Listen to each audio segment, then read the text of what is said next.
there, welcome to Motorcycles and Misfits. Coming to you from the Recycle Garage in sunny Lord have mercy, where's the sun? Santa Cruz, California. Okay, but you know what?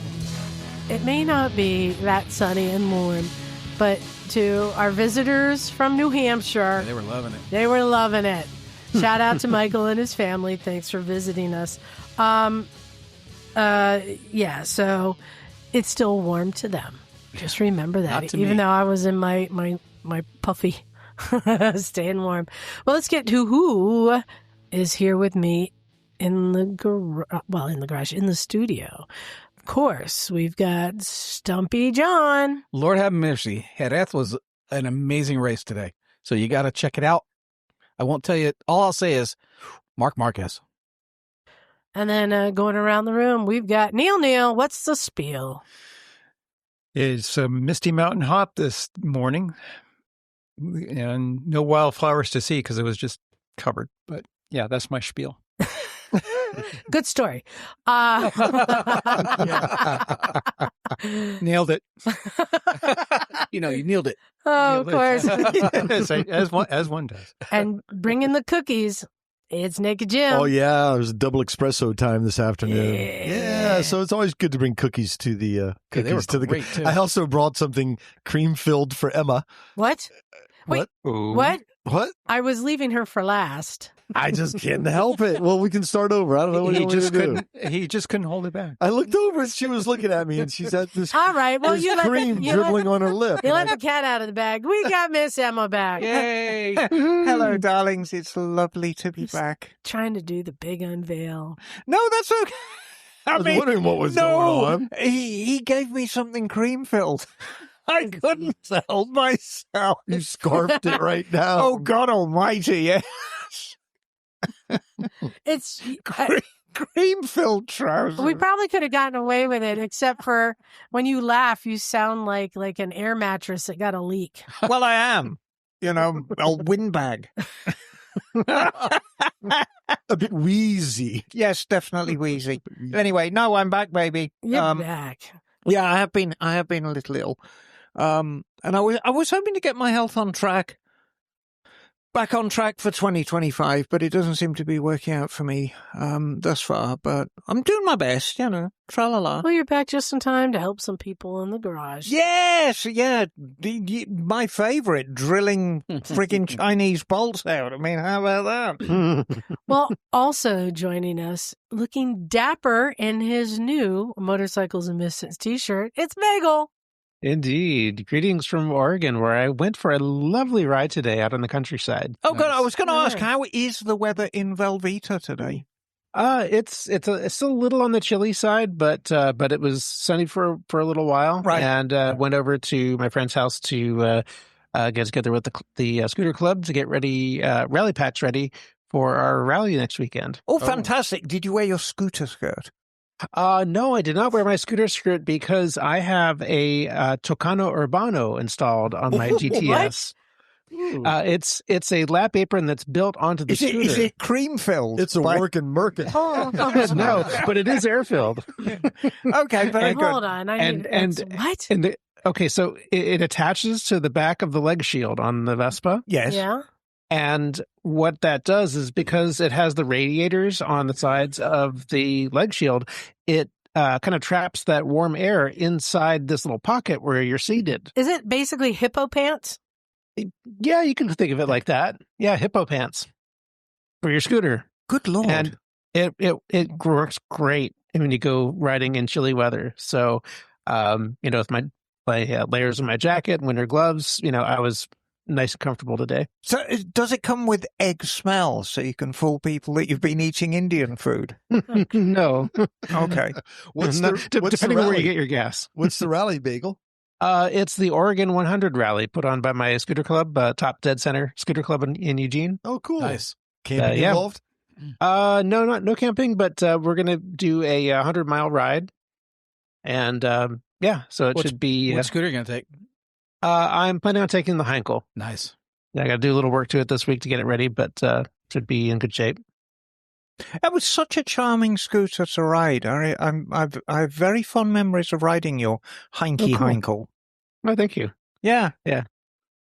Well, we had some visitors. So we had a new visitor, new to the shop, Jens Right. from Germany, and Emma busted out the Germany. I didn't even know she spoke German. Wow. It's quite something, isn't it? I was like, what?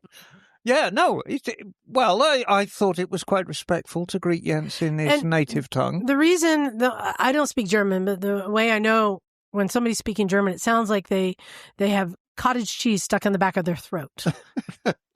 That's kind of how their language is. Hein. Right? Oh my goodness. We had that cool BMW. Was that an RT? What was he? RS. That was an R1100 RS. Quite a rarity these days. It's a beautiful bike. Oh yeah, the pearl white was superb, and he was terribly impressed with your little die-cast replicas of. Yeah, I've got a few models of that bike in the same color too. Right. Oh wow. Yeah. Is it still here? Or do you take it with him? No. They're in the case. But you know, those BMWs of that vintage, late 90s, early 2000s, you can pick them up very, very cheaply. And they're not for the faint of heart, because when they go wrong, they go wrong quite spectacularly. But there are a few good ones out there, and you can pick up an absolute bargain. And it's a true cross-country bike. You know, it's one of the cheapest ways you can reliably go from coast to coast. It looked like quite the sport touring bike. But I had a conversation with him about that. I do not recommend buying old BMWs or old Ducatis or even older KTMs from people because the cost to repair can be so great. And he totally gets it. And he agreed. You have to be have mechanical skills to be able to do the repairs, because if you have to take it to a shop, it can be thousands of dollars just to replace some seals for, a leak. Oh, absolutely. And he's like, you have to be able to repair everything, and then you have the right attitude. Or you have your heart wrapped round in it. I have a Ducati at the shop right now, an old Multistrada, one of the old DL1000s. Oh, yeah? Very strange looking bike. And the owner will be spending thousands on it. And I already told him, I said, look, this doesn't make any financial sense. But he said, look, this bike was a gift from my wife. I love it very much. I love her very, very much. It's just kind of money, no object. I'm like rubbing my hands together. Okay, then. No, I'd never rip anybody off like that. But, he's spending a lot on it, and he's getting a lot. Well, like this, we were talking, the word sentimental starts with a dollar sign. Doesn't it just? Yeah. Yeah, so, yeah, I mean, it is a cool bike. I'm on the fence, too, about... I remember when I had my RT, the R1100 RT, and it was like the latest technology, and I could ride that thing like a sport bike, even though it was a big touring bike. But now I look at them as just giant bricks. And it's so interesting as the bikes evolve, how things just look like, it's not capable. But there was a time when it was extremely capable. Oh, sure. So what's changed? Just our perception, Exactly. The RT is still a super capable bike. A lot of it is weight. I always I know I'm always very fond of talking about Rufus, but Rufus represents a very, very good example. So Rufus is a mid-90s sport touring bike and has got 17-inch wheels with modern-ish size tires. It's got that sort of weird 170 on the back, but it's got a 120 on the front. It's got modern brakes, to a certain extent, modern-ish forks. It's got no ABS, very few electronics, and it's carburetted. But in real terms, it's quite a capable bike. Where it falls short, like a lot of bikes from back then, it's probably about 50 to 100 pounds overweight. And that's where they've really made inroads in modern bikes, is getting the weight out of them. I notice your Gixxer is so much lighter, even though, number one, it's a bigger capacity bike, but it's physically bigger. Right. But it weighs so much less, and it feels so much less weighty. Well, I'm talking about perception. His other bike was it late 70s, did he say? He had a late 70s bike. So he was talking about how comfortable and capable this 90s BMW is. Like, it's the best bike he's ever owned. Right. And it's like, oh, yeah, how funny. You just don't know what you're missing. Right, but, very interesting cat. Spent a lot of his time in Berlin. And Berlin is one of the great European cities. It's got a unique vibe all of its own. And as I said to him, even back when it was in East Germany, it was always where the cool people were. That's where the cool people lived in Berlin. Hey, I lived there for a year. Did you really, Bagel? I did indeed. What year was that? 1993 to 94. Oh, so a couple of years after the wall came down, because the wall came down 89, I think. 89, 90, yeah. 90. 89 or 90. Yeah. What was the story you told Jens about? So, this is, it was a geographic story, because people don't realize that they think Berlin was on the border between East and West Germany. It wasn't.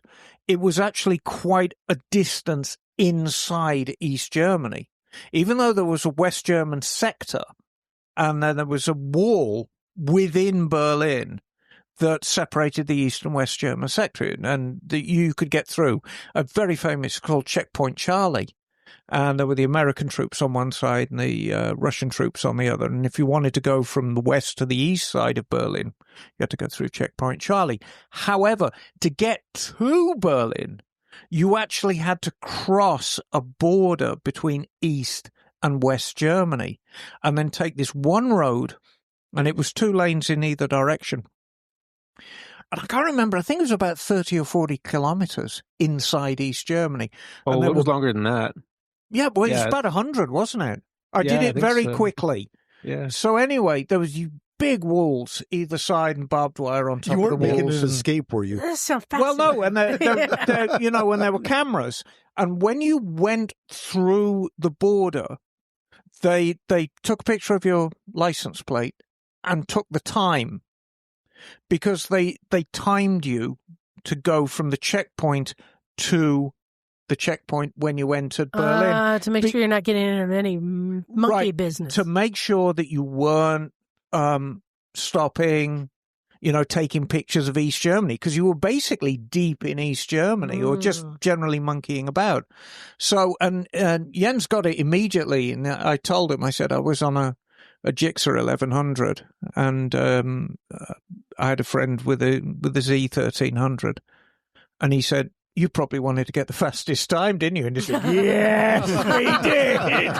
And we just absolutely blasted down that road. And when we got into at the border of Berlin, the guy looks at the bikes and then looks at the time. You could see his eyebrows. And we got the wagging finger. We were in quite a bit of trouble for a while, but we talked out of it because we were young and stupid. But yeah, all that's gone now. Unified Germany. But yeah, actually, on reflection, it probably was. I think it was about 80 kilometers, Bagel. It's hard to see exactly where the border used to be, but I'm going to say actually it's a little bit longer. I think it might have been, at least like maybe 180 kilometers. I mean, I think we were on the road for about 40 minutes, but we were going absolutely flat out. Yeah. But it also depends on which route you took, because there were 3 different routes. Right. Yeah. But it was a long way, and there was a speed limit that you had to follow. But yeah, it was Oops. For some. It was a very, very interesting period of time. It was an interesting period of time to tour Europe, any part of Europe on a motorcycle, because, the kind of, I don't want to call it the dilution of Europe, but I mean, obviously. Before the EU, right? Everybody was. Well, I mean, the EU was a lot more abstract, I suppose, than it is now. And France felt a lot more French, and Germany felt a lot more German. And you're just young and you're on this big touring bike. And it's great because you're riding through these sleepy little villages and you're treated like an absolute celebrity wherever you go. And I've just got these lovely memories of being in a campground in the middle of France, and you get up at like 5, 6 o'clock because you want to get riding, and you ride to the nearest village, and you just follow the smell of the bakery. And you go to the bakery and you just get a giant baguette, which is still hot from the oven, and some butter and cheese, and, you know, giant saucer of coffee, and just sit on your bike, and that's breakfast. Nice. And it's a lovely way to spend your holiday as a teenager.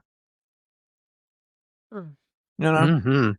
And and then, you know, German pubs.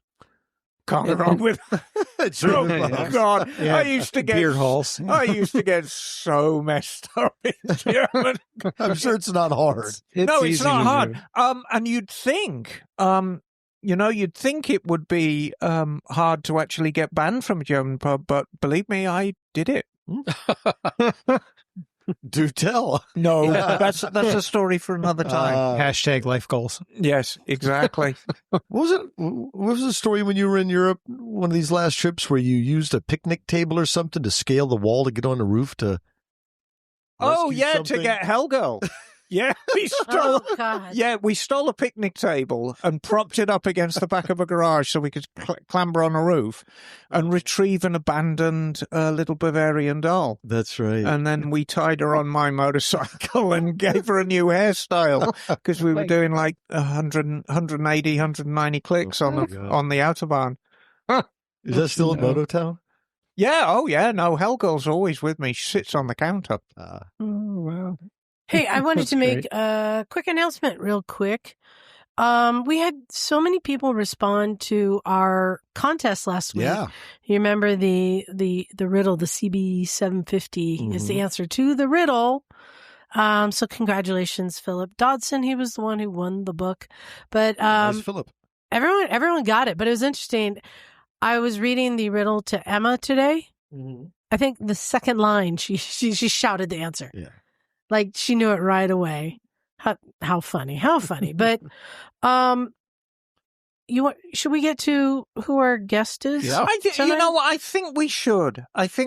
Because our guest is indeed the main attraction for this week's episode. Yeah. This is the big fish himself. The big fish. How do you feel about that? Quite the introduction. No, joining us, one of our favorite guests. It's Gordon McCall from the Quail, and I want to get this straight because the name is changing. It's now is it the Quail Moto Gathering? Gordon, tell us what it is. MotoFest. It's MotoFest. So MotoFest. what The we've event. known as the Quail Motorcycle Gathering is now the Quail MotoFest. Well, that sounds fun. So, Gordon, thank you for welcome. Thank you for joining us again. We have questions. Yeah. We've got. Well, I may have an answer or two. I hope. Well, I mean, the obvious one. Before we get started, I mean, you've been on our show before. A Yes. lot of our regular listeners will. Oh, it's Gordon again. Every year we get thousands of new listeners, or at least maybe one or two. Tell us who you are. Yeah, it's a really hard thing for me to do. Oh, it's the easiest I'm thing. still Now, come trying on now. to figure it out, which is why I fit so well on a Misfits podcast. Oh, you're definitely one of us, darling. I've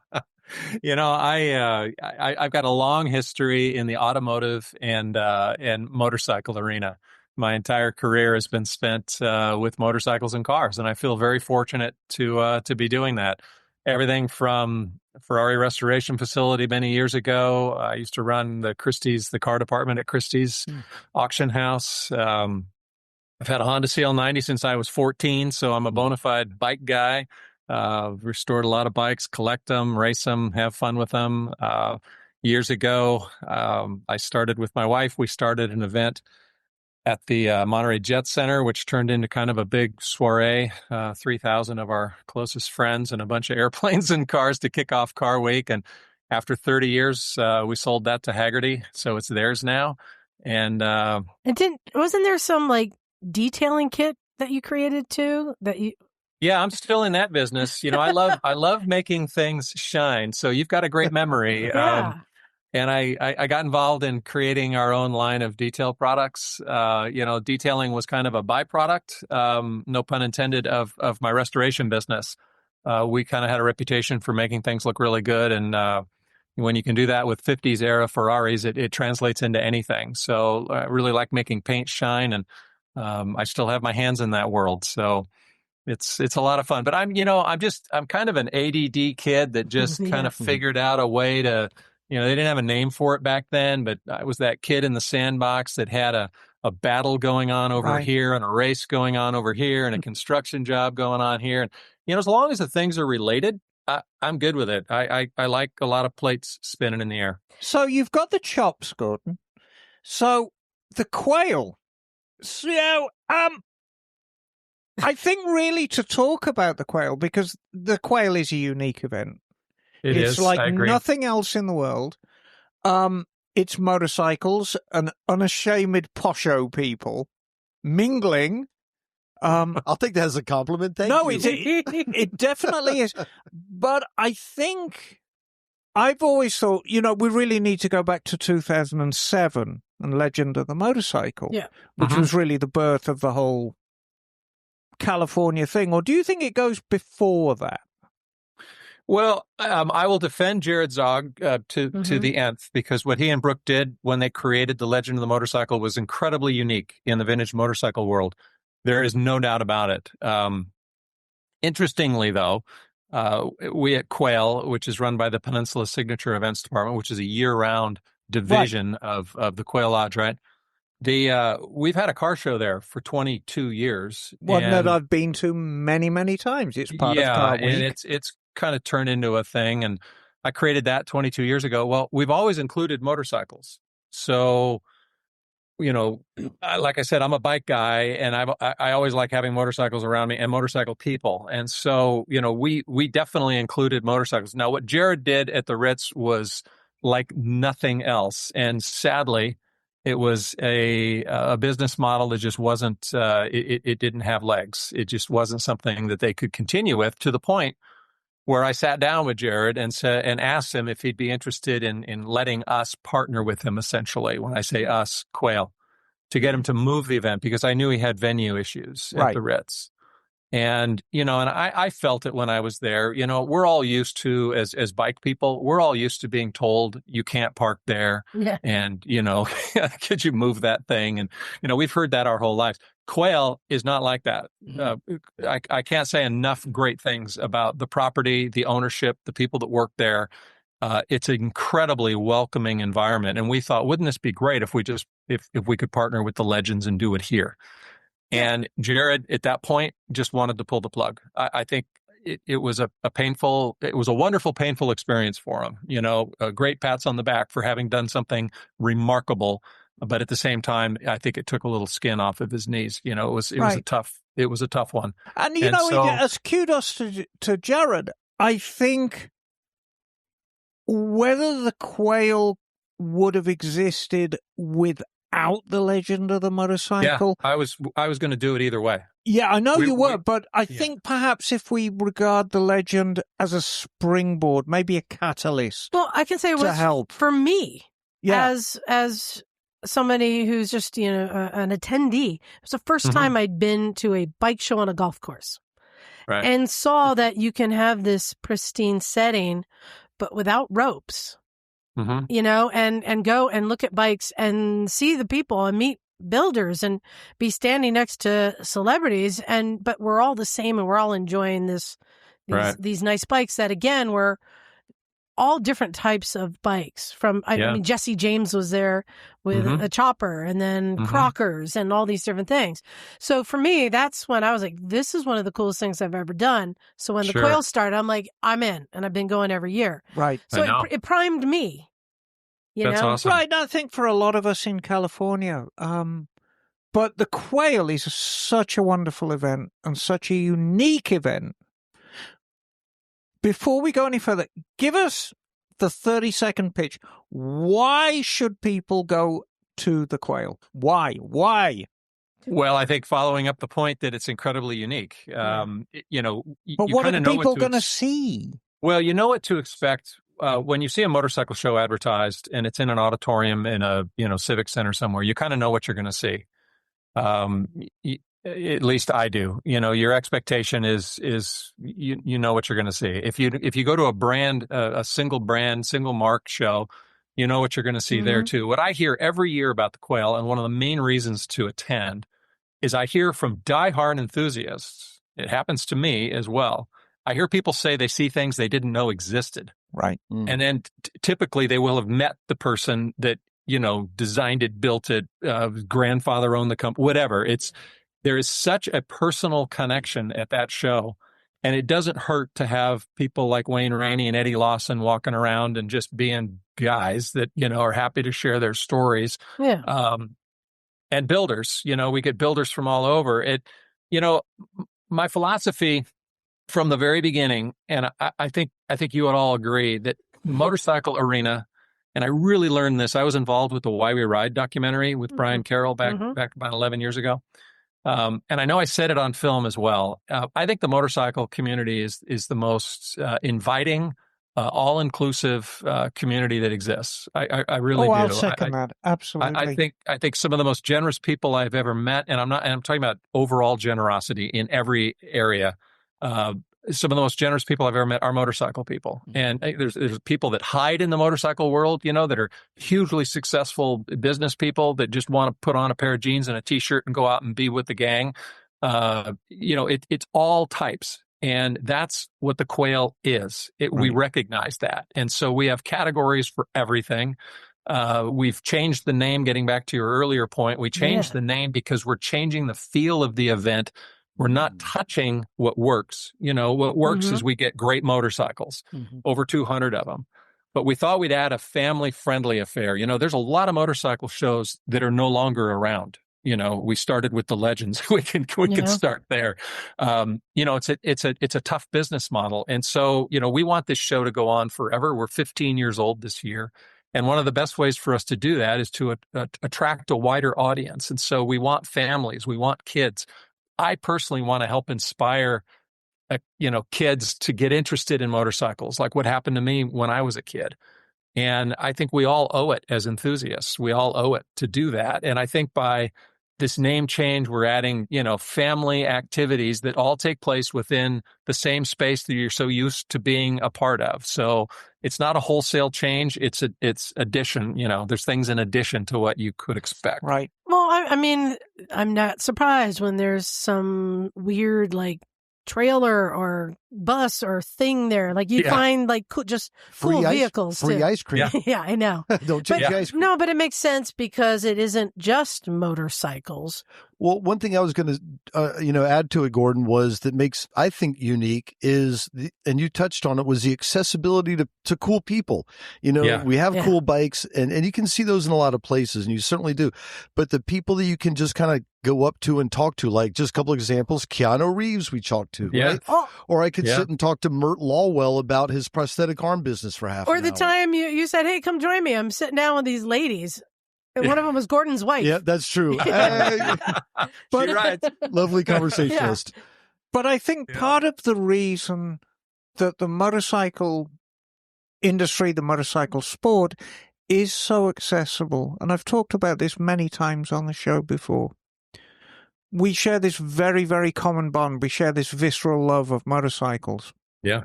And it seems that transcends anything else in our lives. You could be rich, you could be poor, you could be single, happily married. It really doesn't matter.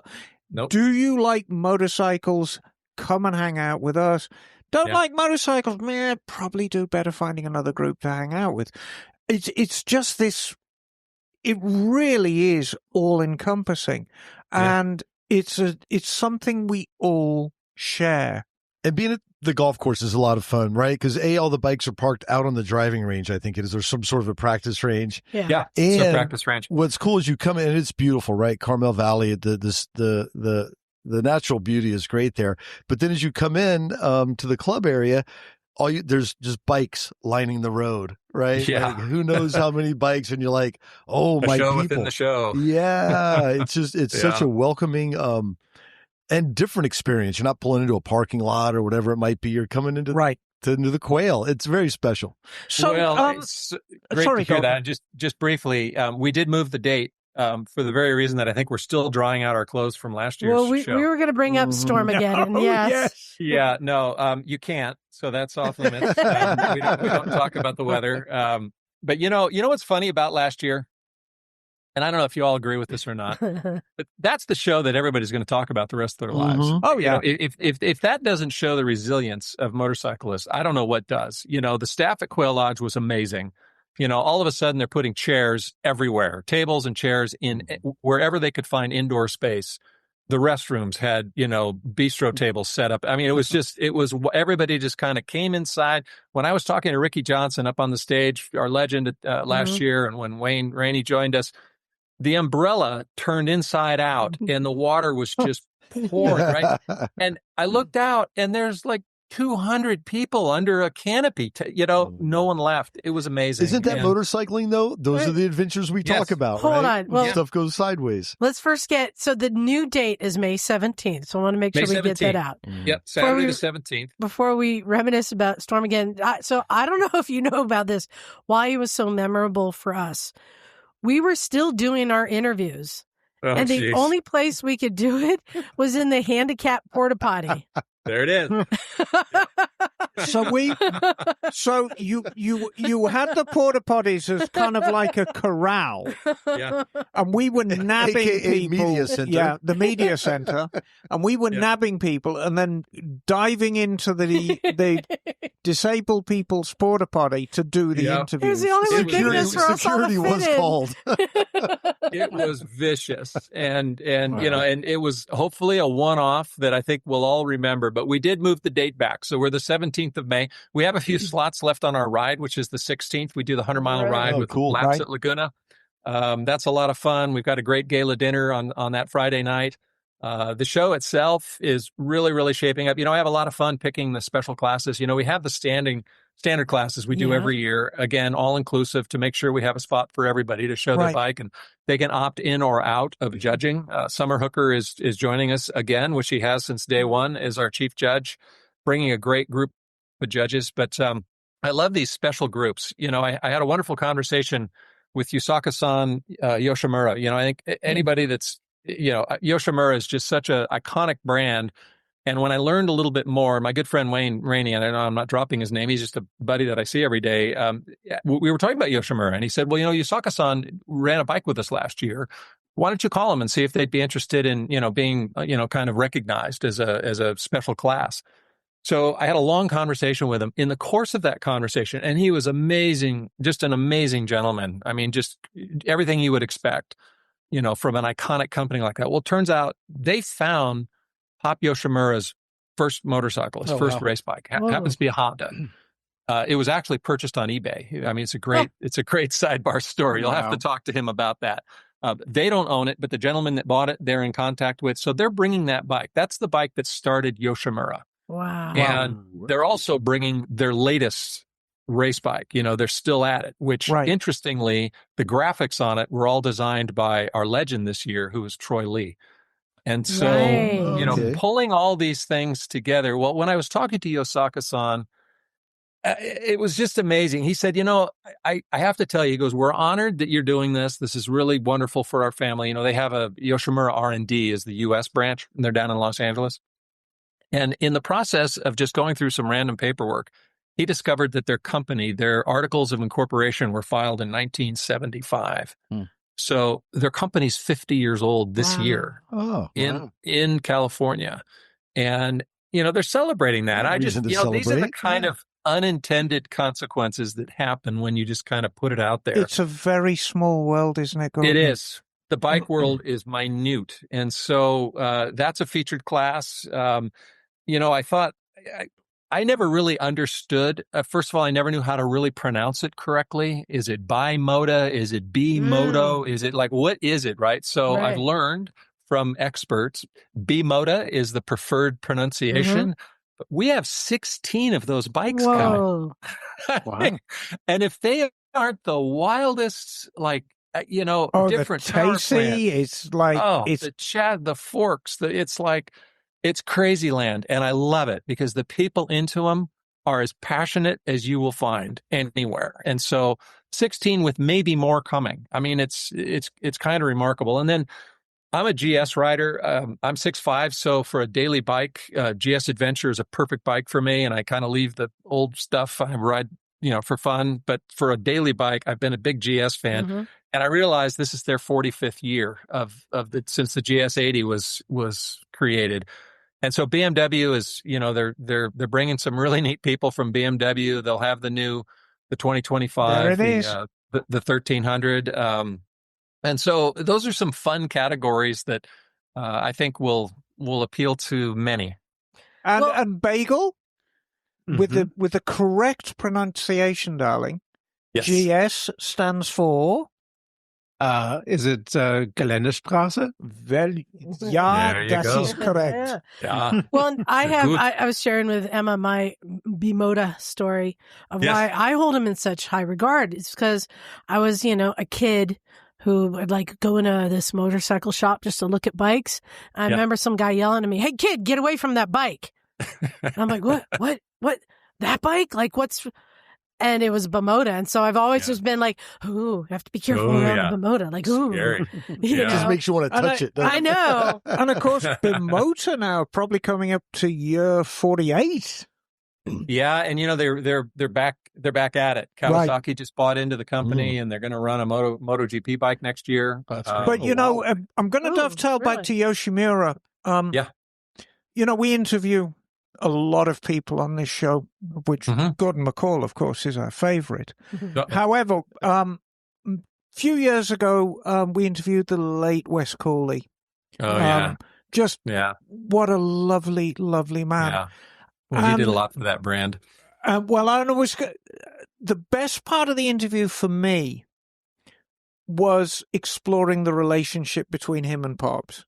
Yeah. Because they had quite the friendship going in a very sort of brash young American kid and stoic older Japanese gentleman way. They communicated in their way. But Wes always said he kind of got thrown into Wes rides for Suzuki. Well, he kind of didn't. He rode for Yoshimura, and back then Yoshimura were using GS 1000s, and that's where he got his name.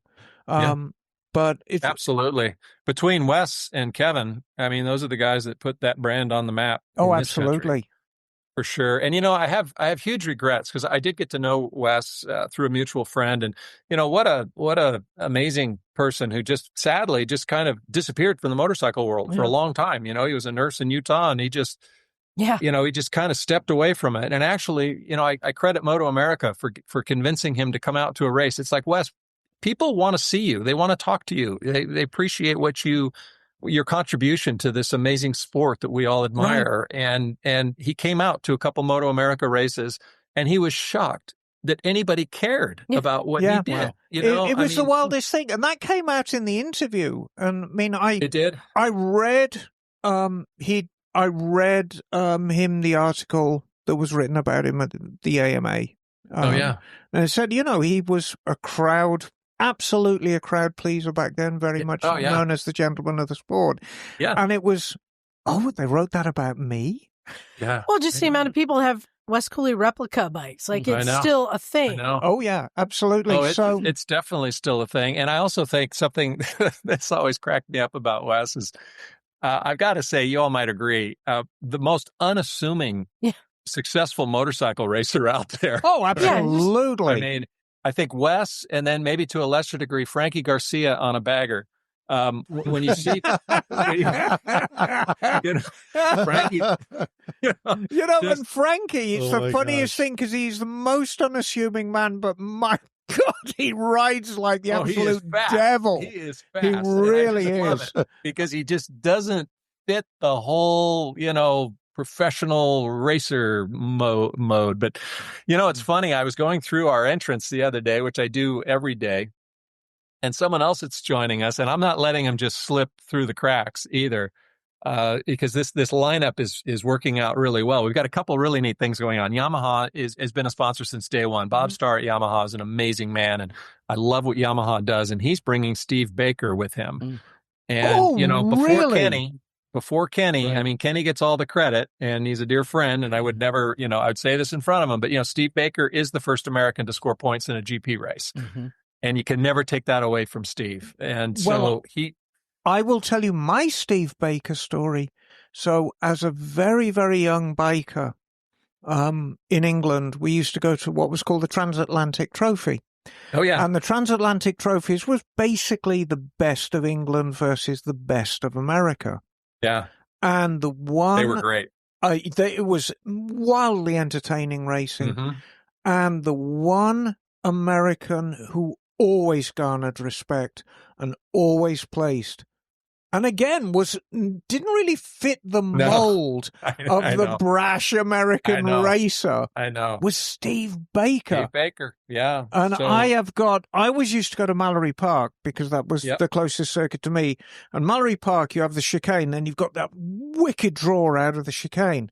And you'd see Steve Baker fighting that TZ out of the chicane and up the straight. It was something to see. It's so neat. I'm going to be so disgraceful when I meet him. I'll be good. My hero. Bob is bringing not only Steve's legendary number 32 TZ, but he's also bringing his flat tracker. He was very successful in the flat track. As a matter of fact, before my power went out, which just came back on, before this effort. I was working on my TZ because I want to get it on the track again. TZs to me are just legendary. That's a whole other world. But I want to back up to what I just kind of interrupted myself with the Yamaha Steve Baker story. But I'm going through the entrance, and I'm like, wait a minute. Oh, this is cool. BSA B50. What a cool bike. Brad Lackey. What? Oh, Brad. Oh, wow. Brad and Lori Lackey. Yeah. So he signs up a bike just as a guy, bringing a bike to. So, as you know, Brad was the first American to win a world championship in the motocross arena. These guys, they're just people, but at the same time, this is what I love about the Quail. It's a magnet for enthusiasts, whether they're, on one side of the guardrail or the other. I love it. It's really amazing. And I have to say, a shout out to, I'd mentioned earlier, the crew at Peninsula Signature Events under the direction of Courtney Ferrenti. That team, it's a lot of work. And like I mentioned, a lot of shows are gone, and it's because it's a tough business model. Now, fortunately we have a great parent company, and we've got a very successful show we do in August, but the May Quail show, the MotoFest, is really unique. And I love that about it. I love working with everybody there. It's a real pleasure. So I love the MotoFest whole vibe that you're throwing out. Can you spill the beans a little bit on what kind of new stuff will you have for the younger kids or whatever it might be? Kid activities. It's a golf course, so we've got a real fun kind of animated golf element to it. It's all the stuff you would expect as a little kid to see in a fun outing that your parents dragged you to. I've lined up a wonderful, there's a local collector, and granted, most of his cars are kind of over the top exotics, but he also happens to have a 1932 fire truck, which is just amazing. Cool. Kids love fire trucks. They do, and so, we've got the California Highway Patrol is involved again. I'm the new chairman of the CHP 1199 Foundation, and I've been involved with that foundation for a long time. And the Motorcycle Safety School is run by the California Highway Patrol, so I'm all about whatever I can do to kind of help promote motorcycle safety. Nobody does that better than the Highway Patrol, and so it's really nice to mix kind of firefighters, paramedics, highway patrol officers. I think these are all great things for kids. This is what used to happen when all of us used to go on field trips, which they don't do anymore. Or you could also do the thing they would do where they tie a rope around a pig and then sit you on it as a little kid and turn you loose. What? Little bucket bronco. Yeah. Oh, yeah. So my unsolicited recommendation. That was before PETA, I think. So. I think you're right. And a few other municipal codes that they dreamt up. But just lots of what you would hope to find at a open air event that includes areas for kids. Lots of food trucks, lots of food. The VIP ticket includes a great lunch served there at Quail. Lots of vendors, just good stuff. It's just a fun day, and it's the last time I'll talk about the weather, but I'm really hoping for a little sunshine because that makes a difference. As am I. My tent is always out there. Every year I share with the Law Tigers tent. And we always have such a good time. Oh, fantastic. Fantastic. Well, it's the common thread is kind of what it's all about. And, everyone there is sharing their story. And, it's all of our stories are similar when it comes to two wheels, but I can hear motorcycle stories all day long. I just love it. I really do. So expect a lot of that. So Gordon, if you could add any motorcycle to the show, no matter how rare it is, what would it be? Ooh. Um, I'm like, what is he not? I know have? he's already checked a lot I know. of those There's got to be boxes. something out there that has Because you've had a Britain there, right? Yeah. Yeah, I mean, Charlie Neerberg brought his Britain. We've had a lot of the Grand Prix bikes that kind of predate my era of being able to attend races with those bikes. Actually, I've got one over my shoulder. That's my ex-buddy Perriott Manx 500. I love that era. I love the late 50s, early 60s for racing. Perhaps some of the we had Gyronaut there. We've had a few of the land speed record bikes. That's a whole fascinating World's Fastest Indian was there. We had that. Yeah. I don't want to sound like there's nothing out there, but I do love. Just quickly, I do love when a guy like Mert, and sadly, Mert's health has not been great, and Mert's been a participant every year, and just love that guy. But when a guy like Mert brings a bike, or in this, Brad Lackey, or when I ask Wayne, hey, Wayne, you want to bring a bike? And he brings his first race bike that his dad built. I remember that. Yeah. Remember that? Right. So that to me, and Eddie's actually doing it this year. Eddie's bringing a couple Kawasaki's. He swears no one has seen him since he raced them as a kid. And so I think one of them's a 250 that he maybe won Daytona on, that he's been restoring.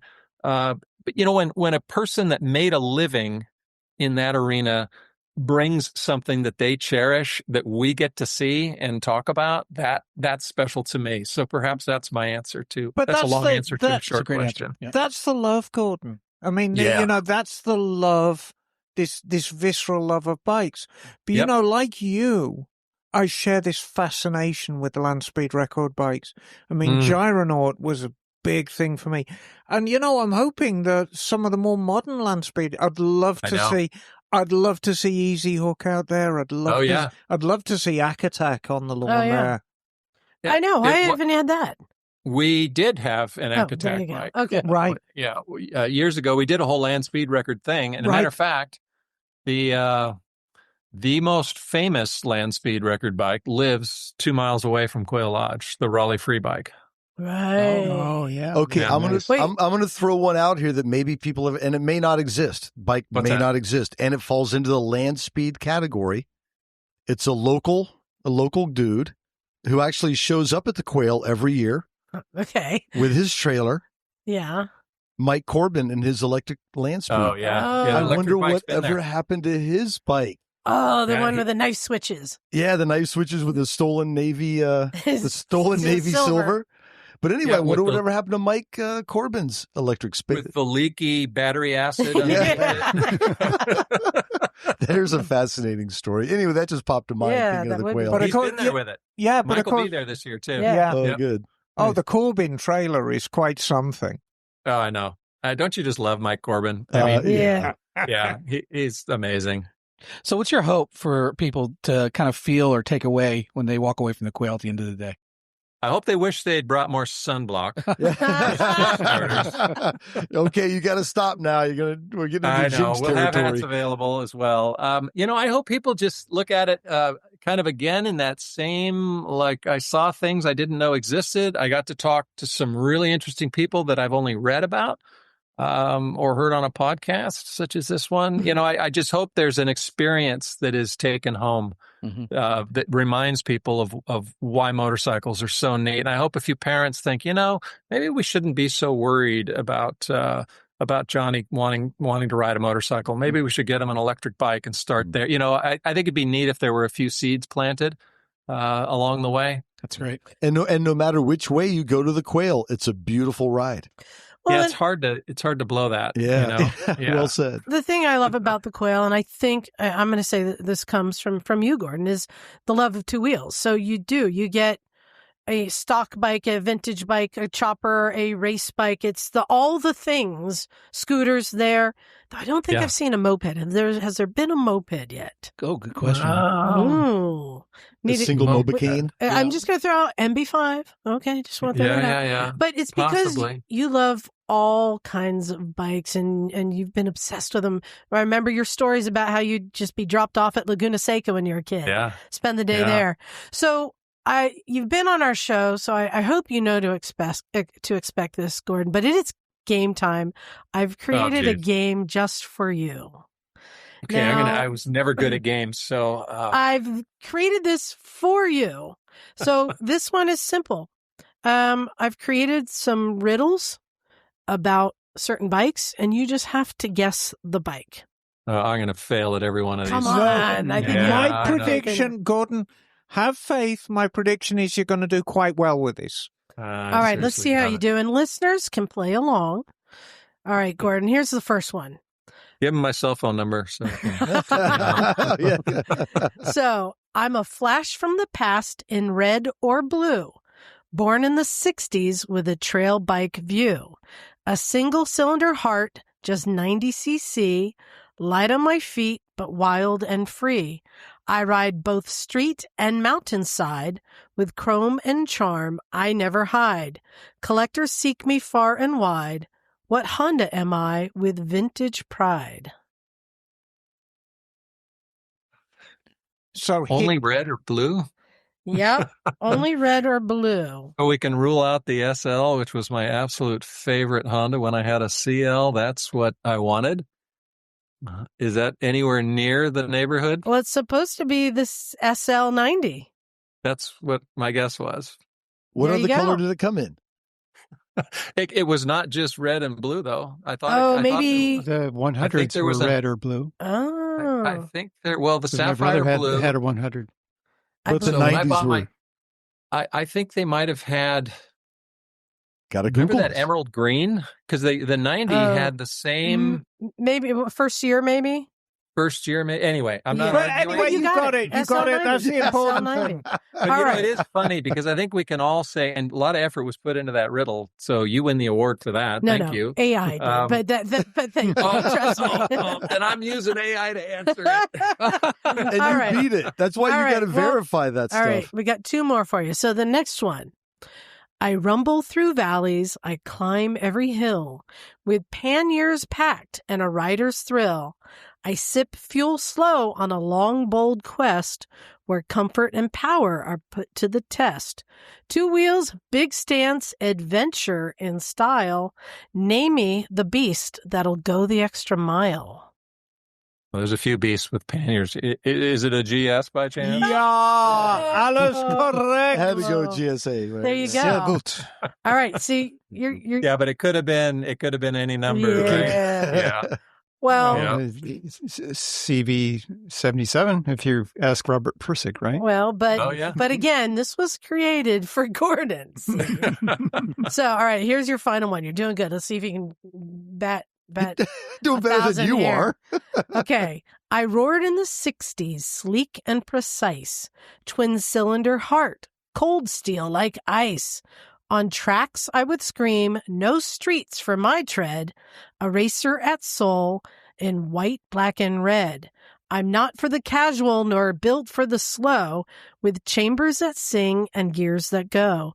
A name that begins where revs hit the sky. Tell me, what am I? Sounds like a Yamaha TD250 to me. Oh, look at that. Wow, that was impressive. Isn't he good? That's a deep pull right there. Yeah. Did I not predict you would do well with this, Gordon? These are all bikes. Terrible at test. Yeah. All bikes that can be found in the McCall garage. Cater just for you. So I thought we would just take a moment and kind of reflect on some of our past years and favorite memories at the Quail. No. I mean, like I said, I've been going since the beginning. I remember seeing the world's fastest Indian there. Mm-hmm. And it was not long after the movie had come out. Yep. And what was cool is I think one of the sides was off, and I remember sticking my head in there and looking around and being able to get that close to something and like see like the welds and how it was fabricated. And like that was so cool for me because there wasn't the velvet rope. Like you could literally stick your head in there and look closely at everything. And that was really cool for me. Me too. Well, yeah, I touched on earlier, but talking to Mert Lawwell. So he was there with one of his bikes. And what was exciting was, you could just chat with him and he was so down to earth, but he was stoked on his business. He had machining prosthetic arms so people could ride motorcycles with prosthetic arms. And this ball and socket, I mean, this is a few years back, but a ball and socket system he had developed, and telling the stories of how he developed it. But back to just how accessible it is. Everyone there is so easy to talk to. And you're like, wow, I just had the best conversation with Mert Lawwell. How cool is that? So that happens there. Yeah, that's always comes to mind for me. Yeah. Yeah, it becomes like an old friend. We see him each year, like, hey, Mert. I know, and that is something that's so cool. Emma, you've been going a while. What are some of the memorable moments for you? No, you're not as swayed by meeting famous people. No, that's not entirely. The ice cream. Yeah, it's always the ice cream. No, to me, the standout, because I mean, I went to the Legends. I've been to every Quail. And the first year I had my tent out there as a vendor. And I had my Trident out the front. And I had this gorgeous Suzuki GT 550. Which I just finished out the front. And it was just such a thrill to walk back into the middle of the field and look at my tent. I'm like, this is your tent, Emma. You've freaking made it. You're on the, awesome. You're a vendor at the Quail. That gives you some legitimacy to your shop. And it really was such a thrill.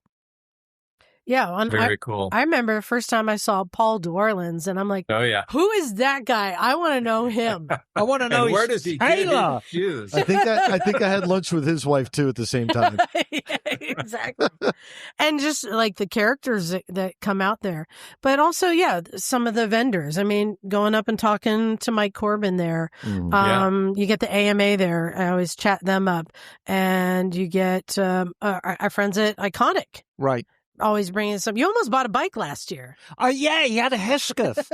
And, I'm like, can I buy this Hesketh? And he just had sold it for a stupidly cheap amount. And I'm like, what do you think they'd sell it to me? Iconic is on the move. I mean, literally, they've moved into a new building. Right. And Abby's coming back. Cool. They'll be there. Yeah. We knew them. We knew them when they were operating out of a garage, darling. Yeah. Yeah. But they do so well. But they do, and it's a place for race bikes. Yeah. You know? Yeah. It's such a unique experience. And I urge people, if you find yourself in California, in Northern California, and you can go, there's nothing like it in the world. No, it's a destination. Oh, it is absolutely a destination. And go for a ride at the same time. Well, and we leave Sunday open for that reason. You know, the show is on Saturday so that people can come to the peninsula if they want to spend the weekend. They can go, do peninsula stuff on Sunday and still get back to work on Monday. Well, of course, I'm not sure whether you realize, Gordon, the Distinguished Gentleman's Ride is the day after the Quail. I know. So it's going to be a big weekend for a lot of people. I'm going to have to dash because I'll be packing up, and I think I can do the DGR in San Francisco, I can do Santa Cruz, I can do Monterey, but I think I'm going to do San Luis Obispo this year. So I'm going to dash down there and do it with my friend Jason. Who will probably be at the show when he's doing the same thing. So it's going to be a busy weekend for a lot of bike people. I'll throw out something. Maybe I shouldn't, but I will anyway. For listeners that happen to be coming into our beautiful part of the world, if you wanted a little bit more of an ADV type experience, Tassajara Road. So it's down Carmel Valley Road, and I hope I'm not, I'm not messing it up by kind of explaining, telling people about this. But Tassajara Road goes just back out and back, right? Back to it's out and back to a place Tassajara Hot Springs. But if you want to kind of see, the backside of Big Sur, Ventana Wilderness, right? It's a beautiful ride. There's a few houses up there, so just be respectful when you go by houses. Right. But otherwise, you get lost back there. And when you start going downhill, it'll get a little bit of loose. So if you're on a big bike, be mindful. But Yeah. I would just say if you want to mix it up a little bit and see some ADV stuff, down Carmel Valley Road up Tassajara is kind of a lovely Well, thing to do. if you want the street experience, you can do Carmel Valley Road, you can turn on Tassajara, then turn on Kashawa. Yes. And that'll take you up and over its street all the way, and it'll drop you back down on Carmel Valley Road. No, let me tell you something. Right past my sister's house. You just keep We all got going the rides. over Carmel Valley Road and you go all the way over to the valley and go get some tacos. There you go. And then you There you take go. Gloria Road over to 25. So, but it's interesting. I don't think of this. It's local to us because it's in our backyard, but I don't think of this as a local event because I'm always amazed learning where some of these bikes and builders have come from around the world. Yeah. Who's coming from the furthest distance this year? Well, so the Spirit B-Moto, the guy that is basically responsible for B-Moto in the USA, he's sending 4 bikes out from North Carolina. And that's impressive. Yeah. People do come from all over. I usually find out after the fact. I'll hear some wild story about how somebody flew in from Tokyo or whatever. You never know. You never know. That was one I remember years ago. It was a bike builder from Japan doing this amazing aluminum work. Ken Tabata. Yes. Ken Tabata. It was called the Tavex. Yes. And sadly, Ken passed away a few years ago. Ken was a chain smoker, which didn't work out real well for him. But that bike was built in a garage in Japan that was smaller than the size of a small storage unit, basically a single car garage. And that whole bike was done by hand. There was no CNC work. All the polishing, his hands were black. It's unbelievable the amount of work and effort. But that bike, it was Harley powered, V-twin powered. That bike won a massive award at one of the typical Harley shows, and people were just blown away because his English was not great. Right. He was the most humble guy. I loved that he brought it to the Quail. I actually kept it in my shop until August because we re-showed it during Car Week. I had it in the hangar at my Jet Center event. It kind of buckled people's knees when they saw it. They just kind of couldn't believe that a man built that, that a person built that. It's incredible. But it brings out the true artisans too. Yeah. And you get to talk to these people, find out what's our favorite question to ask people. The people build stuff is like, what's your favorite hammer? Because we know it's a hammer. No That's kidding. their favorite thing. Yeah. Can you give us an idea of how many bikes you expect there this year? It'll be over 200. Right. Yeah. Yeah. And then, of course, the vendors, including myself, we always bring out a few bikes.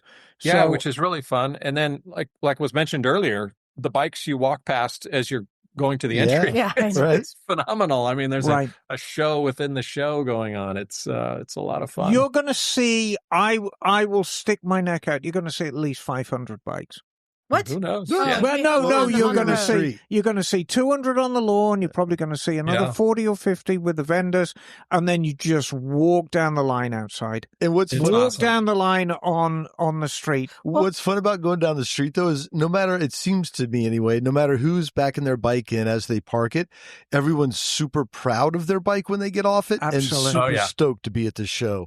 Everyone's And I think because the Bring a Trailer guys were there last year. Yeah, so but I think they had stuff out in the parking lot. They like to be outside of the event, and so they're doing their own things. Now, Bonhams this year is bringing a 60 bike collection that they'll be selling online, and the auction starts there. It's not a live auction, so you just bid online, and the auction is several days long. But it's a group of 60 bikes, primarily, from what I understand, mini bikes of different sorts. Wow. Okay, but Motorcycles and Misfits may be taking out a line of credit. Into the Quail. There you go. And you don't have to worry about being sniped because it's not an eBay affair. It's a Bonhams online auction. So they've been a longtime partner of ours, and we're really happy that they're actually, they've always been involved every year, but this year they're bringing stuff, which I think is great. So there's going to be a boatload of bikes. Yep. Well, we always look forward to it. It is a truly unique event. I don't know of any other events like this. I mean, it's unique, but it is also it's very welcoming, and it is everyone is approachable. Everything is approachable. Yeah, it's easy, and that's what I love about that. It's just really relaxed, and you get everyone just walking around and we just meet people and talk to them, chat them up. Everyone is nice. Yeah, it's got that full nice. Like Monterey Salinas vibe to it. It's lovely. Yeah. And I think actually that might be, as well as a motorcycle event, that might be sort of a Quail signature. Because if we consider Car Week, because I do Car Week as well. Yeah. And the Pebble Beach is the signature event because it is. It's but the road races started it all, but right. But the Quail's always where the fun is at. It's a lot more. It's a little more casual. It's got some fantastic cars, but it's a lot more approachable than Pebble Beach, which is very formal. A little bit colder, perhaps.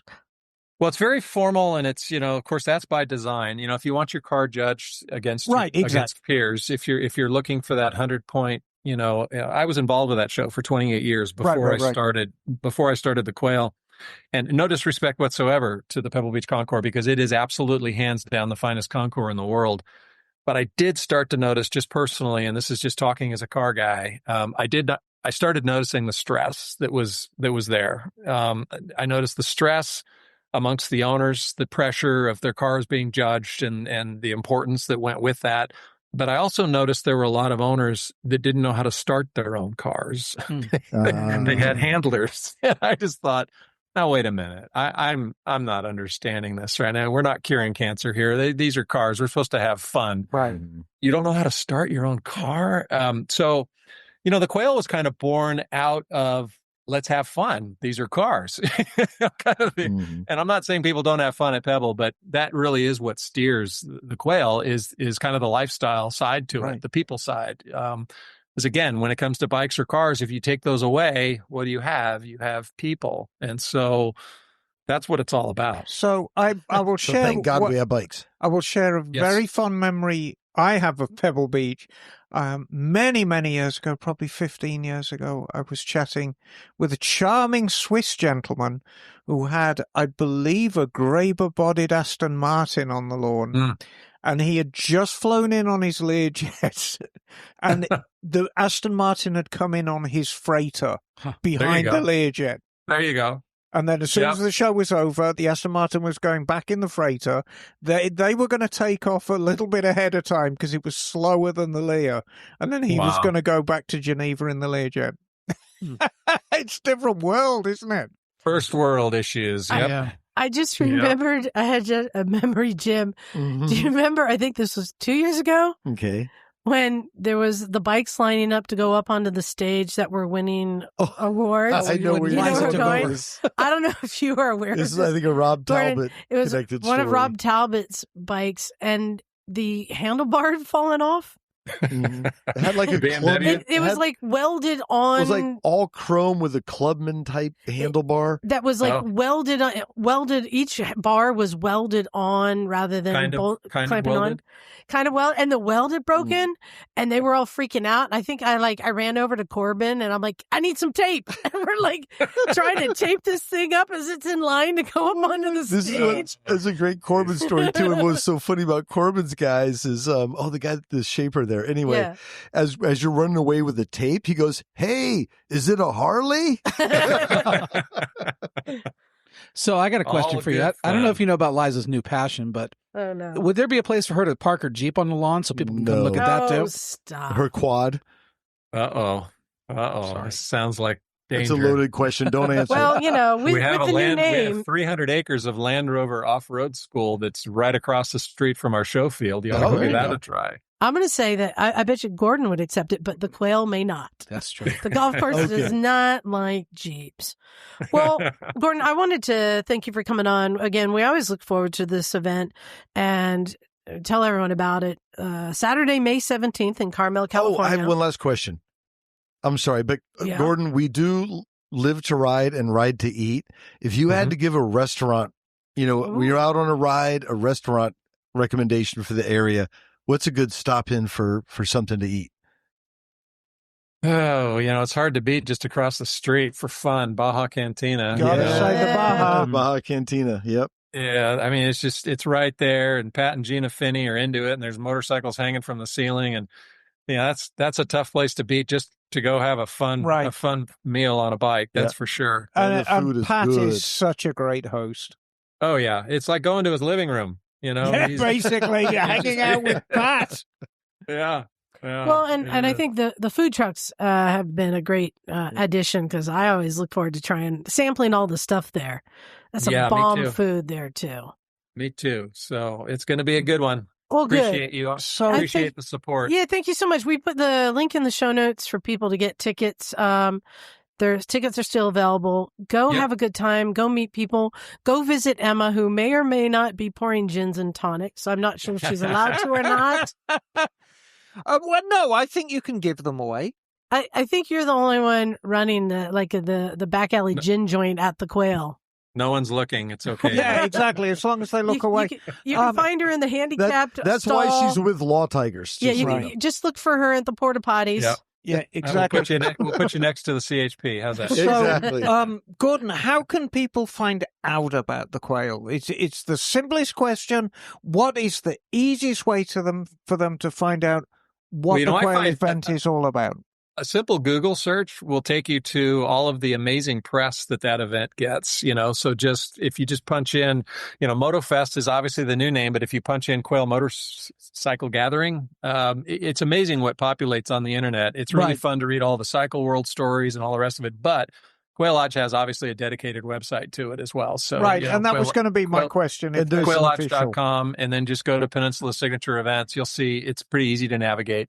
And there's still room on the ride and some of the pre-fun activities. We have a few spots left on the ride. Yeah. The ride's a lot of fun. Troy Lee's going to join us on the ride as well, which will be fun to ride with Troy.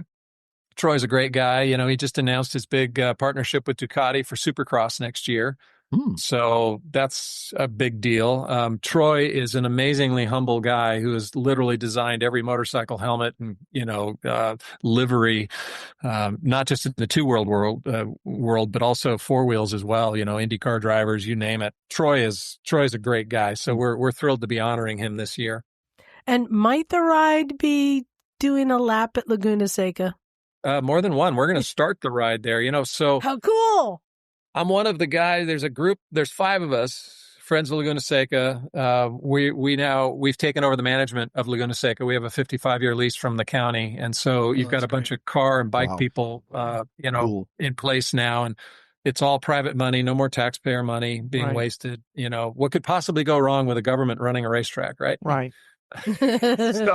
So we have a wonderful partnership, needless to say, with Laguna Seca Raceway, and we're gonna start the ride there this year instead of at Quail Lodge, and we're gonna put 100 miles in, including some laps, parade laps, I like to call them. Right.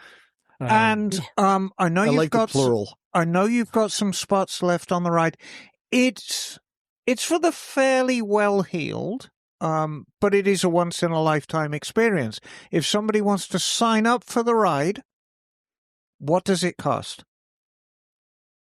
I think you've got to look at what it includes. I said it's a once-in-a-lifetime experience. It's probably less than a round of golf at Pebble. I would definitely say in a weekend round of golf at Pebble, it's probably less than that. I believe it's at $550 for the ride. Yeah, I think that sounds about right. Tickets to the show, tickets to the gala dinner, the lunch that we have. It's an all-inclusive affair. Pays for itself in food, I think. Right. Yeah. Personally, I think it's the way to go because it puts you behind the ropes big time. And, you were talking, Emma, earlier about having a booth there. There's always there's a different experience when you're behind the ropes. And so I encourage people. You better believe it. Think showing a bike is a really great way. And, the diversity of the bikes is amazing to the point where next year I have to seriously consider extending the years of the cutoff. Right. Of where bikes can be judged. We've got 40 judges, but we can't have them judging every bike on the field. We'd be there for 3 days.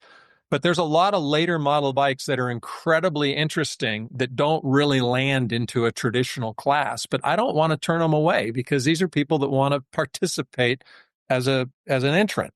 Right. And I think it's a great way to do it. So I think we're going to expand that a little bit. The bikes that are outside the 1979 cutoff, they're still eligible for special awards. They just won't be judged on their own. We're going to change that. That's one of our 2026 goals. And I think, to be able to ride in such prestigious company, get lunch, get a gala dinner, and get behind the ropes. I think actually it sounds expensive. It's not. It's a deal. Just to get stories out of Rob Talbot. That's one thing right there. Yeah, it's true. That is true. Again this year. That is true. God knows what Rob's going to be riding this year, but it'll be something fruity. I don't think he knows yet. Yeah. A BMW is my guess. But well, thank you for coming on. We're looking forward to it. Everyone, go to the Quail. This is an event not to be missed. It is truly unique, and like I say, I think it's truly great, Gordon, because you imbibe the love of motorcycles, and that's what's there. It's not a stuffy event. It is. Everyone is passionate about it. Everyone wants to talk about it, and everyone is approachable, and you can really just hear stories from everyone. So thank you very much for creating such a fun event. Thanks for noticing that. And it is real. It's genuine. It's real. And I think this day and age, authenticity is an important thing. And so I find there's a ton of authenticity in the motorcycle arena, and we're there to display it. And we're just a catalyst. Well, let's just say it happens, rain or shine. Oh yeah. Yes. Okay. No more. No more. That's it. Just saying. Yeah. No, I honestly, I was really impressed with the amount of bikes that people had out in the rain, like still left them out to show. Oh, I know. Like concourse style bikes, but like, no, we're doing a show, rain or shine. This is happening. Yeah. Yeah, that was incredible. Cool. And then, of course, the end of the day, the sun came out. Yeah. So figures, right? I know. Yeah. Well, we'll let you go. Thank you so much, and we'll see you soon. Fantastic. Thank you all. See you, Thanks Gordon. for the opportunity. Take care. See you there. All right. Yeah. Bye. Guess what, guys? It's time to give away something. You know how much I love giving away free stuff. What are you giving away? Oh, this is a good one. This is like a $500 value. I priced it out. Wow. I know. In fact, I wanted to read something to you. Here we go. Today's episode is sponsored by Insta360, a leader in 360-degree action camera technology. Their latest 360-degree camera, Insta360 X5, I made a little X with my hands, launched this week, and I think this is a no-brainer for all motorcyclists. You guys know I love the Insta360s. Yes, I have one too. Well, just hit record, focus on your ride, and find the best angles in the edit with Insta360's mobile app. It's easy, smooth, and packed with AI tools for faster workflow. I like the Insta360 for day-to-day commuters or the weekend adventures because it's small, easy to use, and doesn't miss a thing. In fact, we're going to be giving away... No way. a brand new X5 with the motorcycle bundle. Can I get it? Nice. No, you can't. Shite. So, what if you're a Patreon subscriber? listen to the end of the interview. Listen to the end of the interview to find out how to win. So, but for all our listeners, if you would like to bag a free invisible selfie stick worth $25 when you get in your Insta360 X5 purchase, head to store.insta360.com and use the promo code Misfits. You got to get that selfie stick. Misfits. Available for the first 30 purchases only. For more information, be sure to check out the links in our description. So, to tell us more about the X5, I actually had an interview with Michael Shaboon. Remember our friend from Insta360? Yeah. And he told me about the X5, all the new features. But I really do think that this is a great camera just as a tool. I mean, Jim, I think you should be using one on your daily commute. Well, I don't know about that, but camping, I'll tell it like it is, because, that's how we roll here. I have a GoPro. I got the GoPro Black 8, whatever. It's easy enough to use. The editing software blows. And from what I understand about the Insta360, it's better. So much better. Yeah. Right. Well, and not to mention all the other cool stuff it does and ease of use. When me and Josh were out riding in Pine Nut, Josh was rocking one. He had this stick off the back of his bike. So yeah. Here's why I would suggest, and we have one here for the Misfits to use if you'd like to try it out. The feature I like is that you can have it set to just remember the last 30 minutes.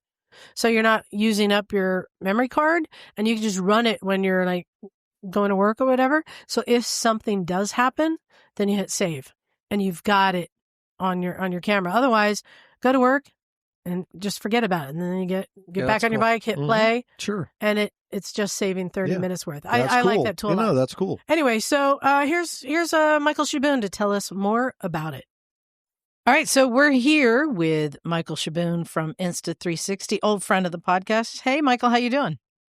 Hey, I'm good. It's good to be back. So there's some big news happening at Insta360. What's all the buzz?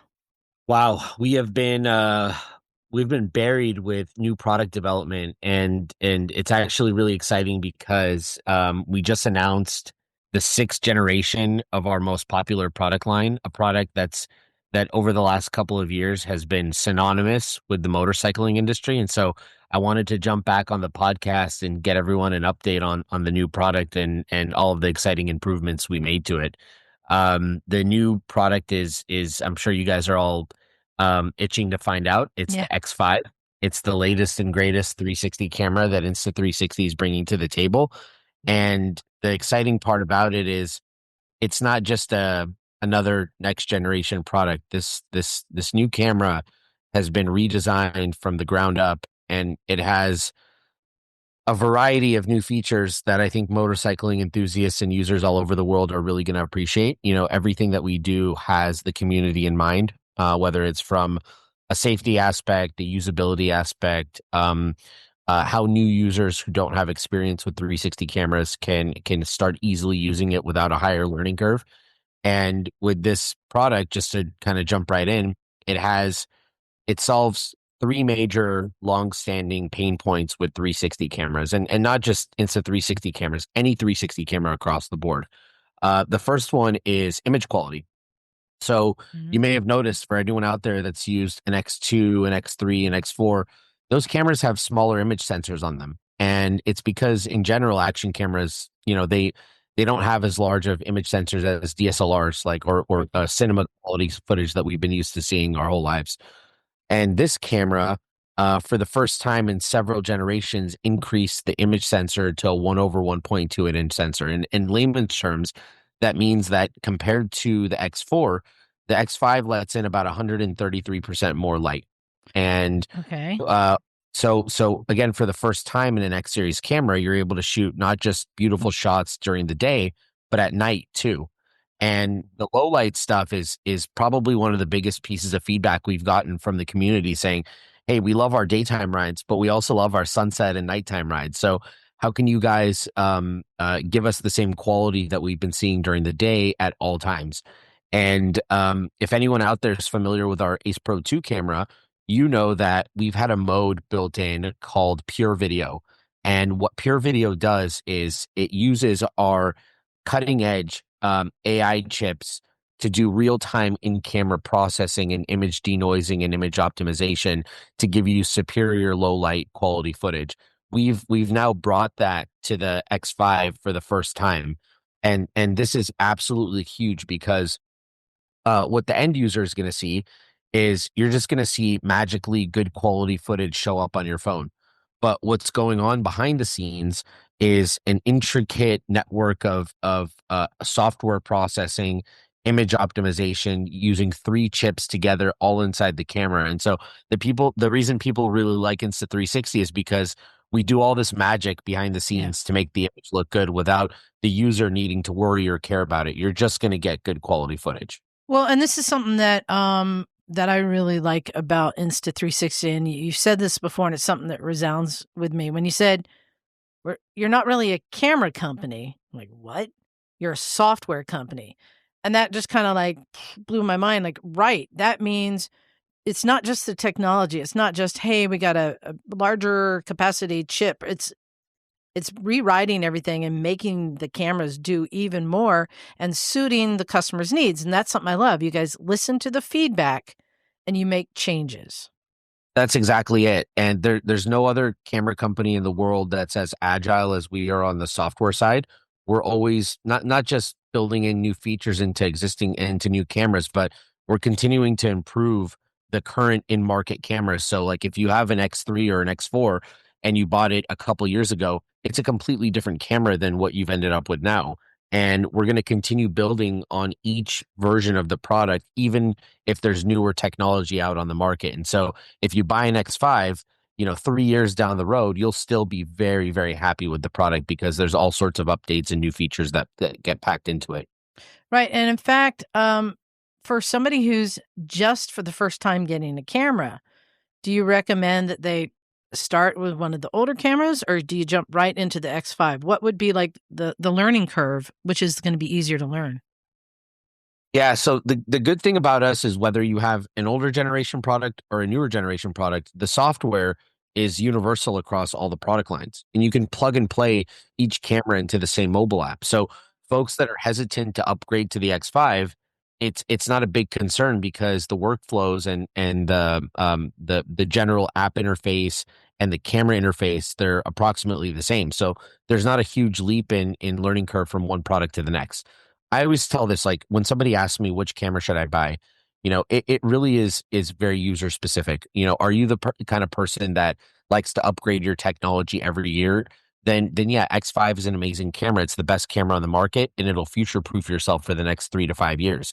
If you're a brand new 360 user and you just want to get started with 360 and understand how the technology works and acclimate yourself to reframing and all the new tools that we have, then an older camera is great because you get the best deal that you'll get on any camera, right? So, I meet both types of users all the time. And my recommendation is when you see us at an event or you look at the materials online, just look and see what features are going to be the most useful for you. There's some folks that only buy our cameras as a safety tool because they want to protect themselves on the road. If you have a single lens camera that only points in one direction, you're limited on what happens. What happens if some idiot comes behind you and crashes into you and you don't have that footage?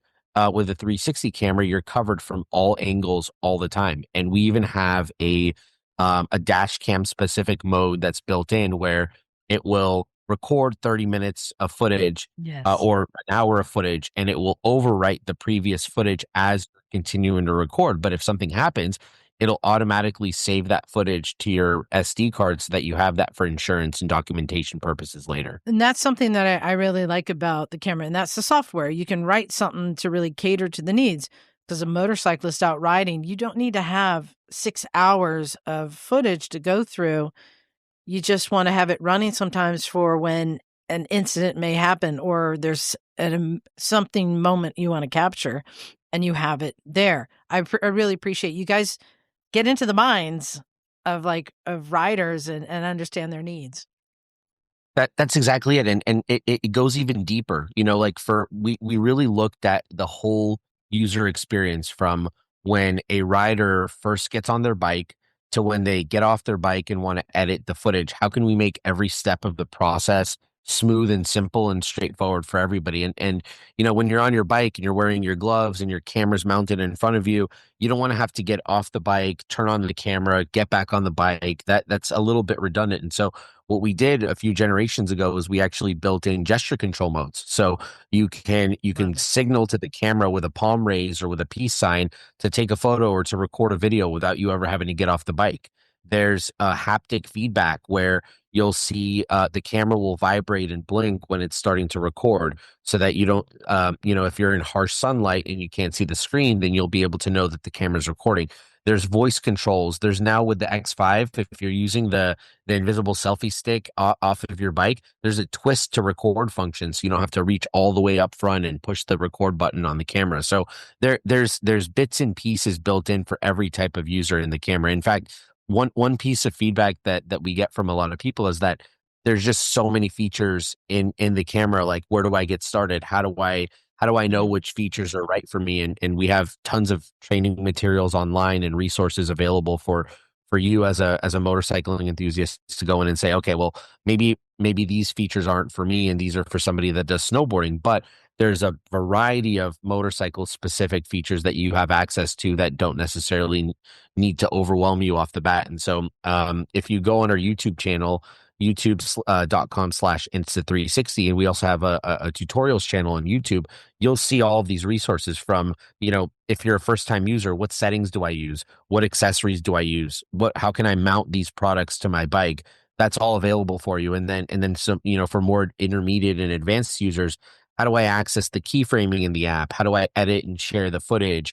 There's now, even with the X5, a way to, and this is absolutely massive. And in the past, if you wanted to share your full 360 video, it was pretty difficult. You either had to upload it to YouTube, upload it to Facebook, share a link with somebody.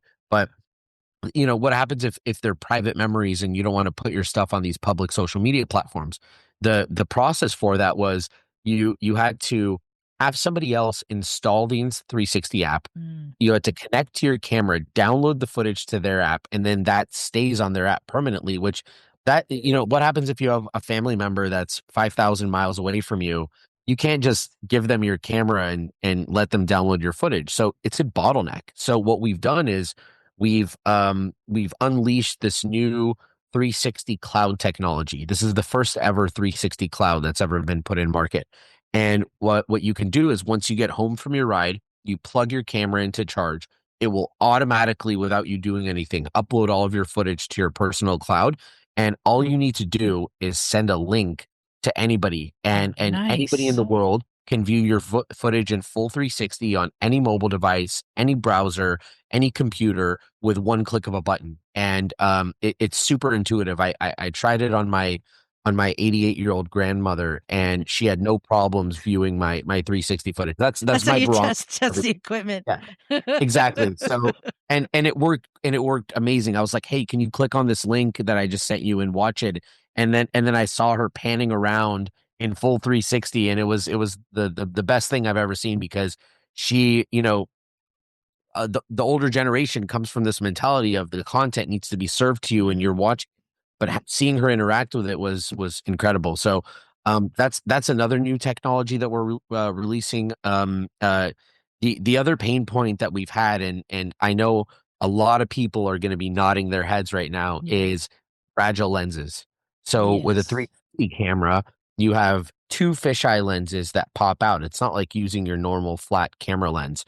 And if you're on the road, or if you're doing off-road adventure biking, or wherever you are, there's always little rocks that can kind of get kicked up. And if one of those lenses on a 360 camera gets scratched, you're always going to see that in your shots. It's more visible than on a traditional camera. And that's always been a big struggle for us. So what we did a few generations back was we came up with lens protectors, where you put a plastic or a glass lens around your lens. And if something comes up and damages that, the lens protector takes the damage, and you can pop those on and off and replace them for a couple of bucks. But that also came with some problems, because anytime you add a lens on top of your lens, it's always going to refract light differently. And so while your camera is safer, you're sacrificing on the image quality at the end of the day. And some people didn't realize that, like, even if you smudge the lens with your finger while you're putting it on, that's going to distort your image quality. So you had to keep them very precisely clean. But now what we've done with the X5 for the first time is we've actually created a way to self-replace your lenses. So if something happened, not only did we make the lens itself stronger, it's a new glass material that's sapphire-like, and the material is 2 to 3 times stronger than what we've used on any previous lenses. So it's somewhat scratch resistant. But if it does get scratched, you can buy this little kit, and the kit allows you to self-pry off the lens. You dust it out, if it's broken, you get all the broken glass out. And there's a tool that lets you stick on a brand new lens in real time on the spot in under a couple of minutes. And the beauty of this is that in the past, if you damaged your lens, you had to send the camera to our customer service center. Our service center would take the camera apart, pop a new lens on, send it back to you. That could take a month. And if you're on a ride and you're going cross country or whatever you're doing, you don't have that kind of time. And so what people ended up doing, I saw a lot of people were actually just buying a new camera, and that's a big investment. Right? You're spending $400 or $500 for a new camera just because of one broken lens. That's not right. I can relate to it, because I used to use the Sena Communications that has a built-in camera, and I got something on the lens, and so it just had this fuzzy section. You can't replace it. So I had to replace my entire comms unit just because of the camera lens. So I totally relate. I totally appreciate that. And you were probably mad, right? Because you had to spend all this money to buy a whole new system for one little fix, right? Yeah, I hate getting rid of something because one part is broken and you can't replace that. So that's great that you've made it so people can repair the most fragile thing on it, really. That's great. And you know how it works, like going back to this software idea is the other reason that we couldn't have users do this with previous cameras is because there's a very intricate calibration system that goes into it. It's not just about popping on a new lens and taking the old one out. It needs to work with the stitching with the two lenses together. And for this version, we were able to figure that out on the software side. So as soon as you pop that new lens on, it will automatically recalibrate with the other lens and give you a perfectly stitched 360 image. And nobody else is able to do that. That's awesome. The other thing that you guys do well, I think there's a learning curve for a lot of people, is editing film. But you guys have made that easy. And did it just get easier? It did. So we with the X5, we're launching a completely redesigned mobile app. And again, if anybody hasn't used it, our mobile app is free. You just get all of our software with the camera. There's no licensing or subscription fees. The only subscription fee you're going to pay is a couple of bucks a month for our cloud, but that's totally optional. You don't need the cloud, and it's justified because, you know, there's a lot of storage that goes into it, and so we need to run our servers, right? But it's not really about making money. It's about giving the users a better experience with this cloud. But every other piece of software that we offer is completely free. Our desktop editing software, our mobile app, and people really love our mobile app, especially users who don't have a background in editing or filming. The mobile app makes it really easy to edit your content once you have it. And so there's a lot of different ways of editing. My favorite way is literally taking your phone, holding it up, and moving it around, and you use the gyroscope of the phone to reframe your 360 videos and pick the angles that you want. And so I always tell everyone that having a swivel chair is like your best friend for editing, because as you're moving around, you're going through that 360 image and getting the shots that you want. And you have almost an infinite number of ways that you can manipulate one 360 video into shots. You can angle it on yourself. You can look at the road in front of you. You can see what's going on the side. It removes the need to get stuff in real time, because a lot of people, you know, we're not trained filmmakers. There's only a small portion of people who actually know what they're doing with a camera. And so this gives you a cushion for when you're sitting at home comfortably, then you can get the perfect shot from that 360. And you don't always need to look into the lens of your camera to make sure it's recording. You can enjoy your rides and know that you're going to get the shot at the end of the day. So the new mobile app is going to be even easier to use. It has more features. It's built more for first-time users to eliminate the learning curve of a 360. And there's all sorts of great tutorials and tips and tricks when you open up the app that will run you through. So make sure to not skip over the tutorials. If you just want to learn how to use the camera the right way, you can watch all the tutorials we have in our app, and you'll be an expert in no time. That's great.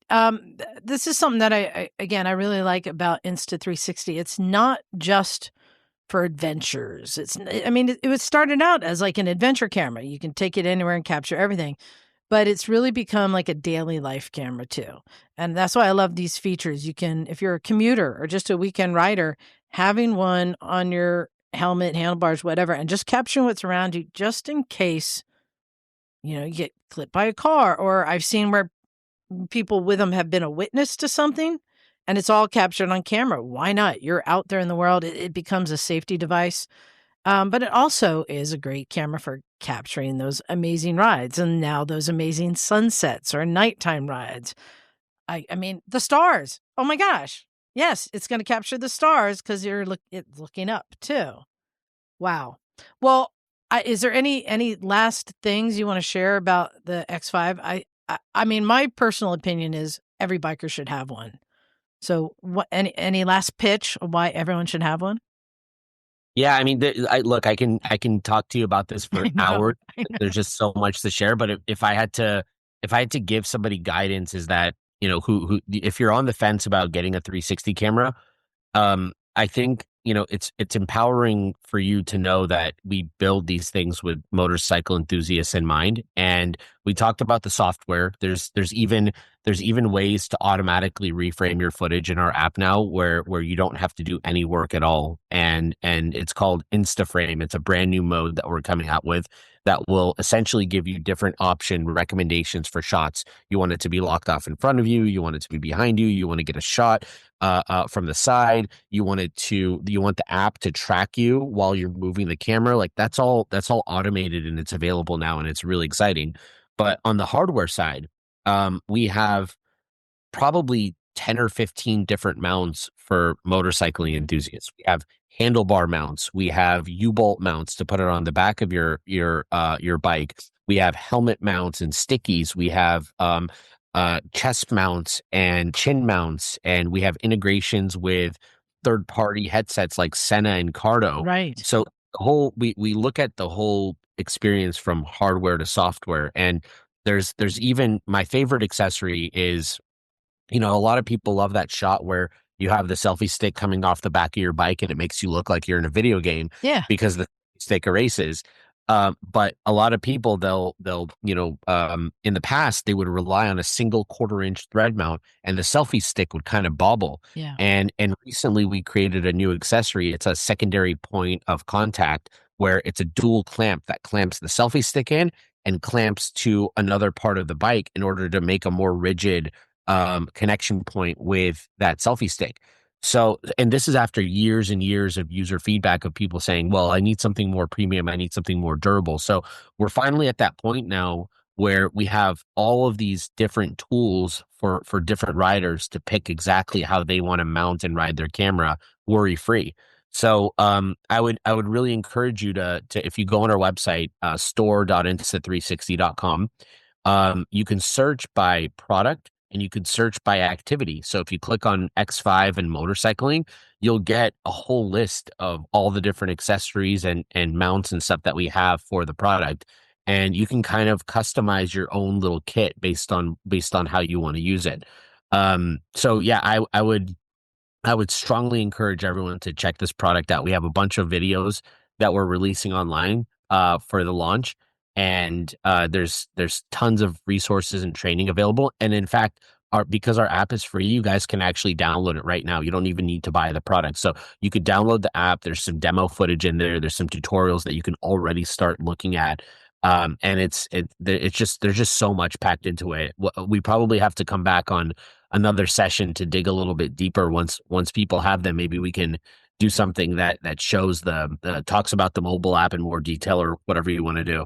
Well, and this is coming out in perfect timing because I am taking one of them with me to Pakistan for my next trip, which when you talk about some amazing riding and views that people like, I've just learned a phone camera cannot capture this immense, view you're taking in these mountains.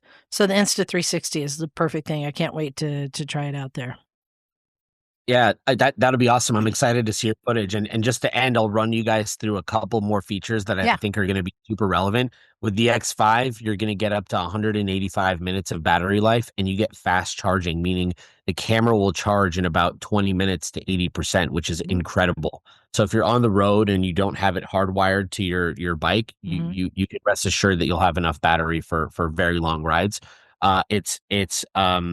We have, I mentioned the scratch resistant lenses. There's now magnetic mounting, so you don't have to sit there and screw something into a 1/4-inch thread. You can do a quick release mount, so you can pop it on and off depending on where you wanted to put it. There's a built-in wind guard similar to what we have with the Ace Pro 2. So if you want to get good, crispy audio of the sound of your bike on the road, you're not going to get that muffled wind sound now, which is great. And that's all done through a combination of hardware and software. You basically can always shoot 8K now. You don't have to default to a lower resolution because of the upgraded image sensors. And you can, and if you don't want to shoot in 360, you can shoot with a single lens at 4K up to 4K 60 at a time. So you can use it like a normal camera too. It's like two cameras in one. So yeah, I would definitely I'm excited to hear what the response is to the community about this one, because there's an absolute game changing set of features that's been put out for the community. There's even a stats dashboard now where you can get your GPS activity overlaid in real time to show your ride. There's privacy protection. So where our software is able to blur license plates. So if you did have your camera on the back of your bike, the license plate automatically gets blurred in our software. It's actually a toggle on and off switch that you can choose if you want it on or off. Wow. And there's a road mode. And what that does is it automatically saves footage based on the storage space set. So you can be reassured that you'll always have memory and space for the rides that you want to capture, and the list goes on and on. These are just some of the things that I'm thinking of for motorcycling users. So definitely check out the product page if you want to learn more about the product. Insta360.com/X5, and excited to see what you think, Liza. Yeah, well, thank you very much for coming on and sharing with it. I mean, this is big news. You guys keep making huge leaps. I mean, you're already, have the best product out there, and then you make a huge leap like that. I think that's great. And I really, really appreciate, as a motorcyclist who are most often overlooked segment, that you guys are catering specifically to it. It's not like, hey, this is for skiers, but yeah, you can use it too. You know, you've got things specifically for motorcyclists. So I appreciate that. Thank you very much.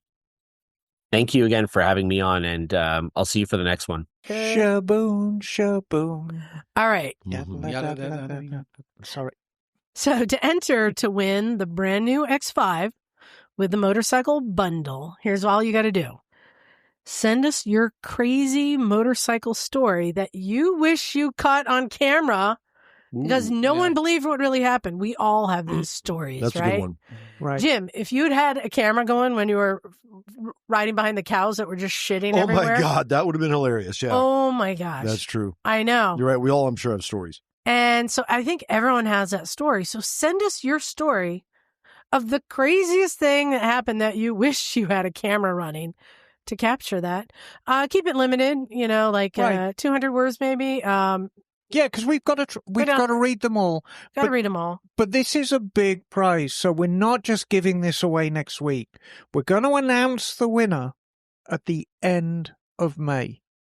Yeah, and this is a $646 value. Wow. Right. Yeah, this is a big thing. It is a big deal. So we want to make sure we get the right person. So send us your submissions. We're going to read every single one of them.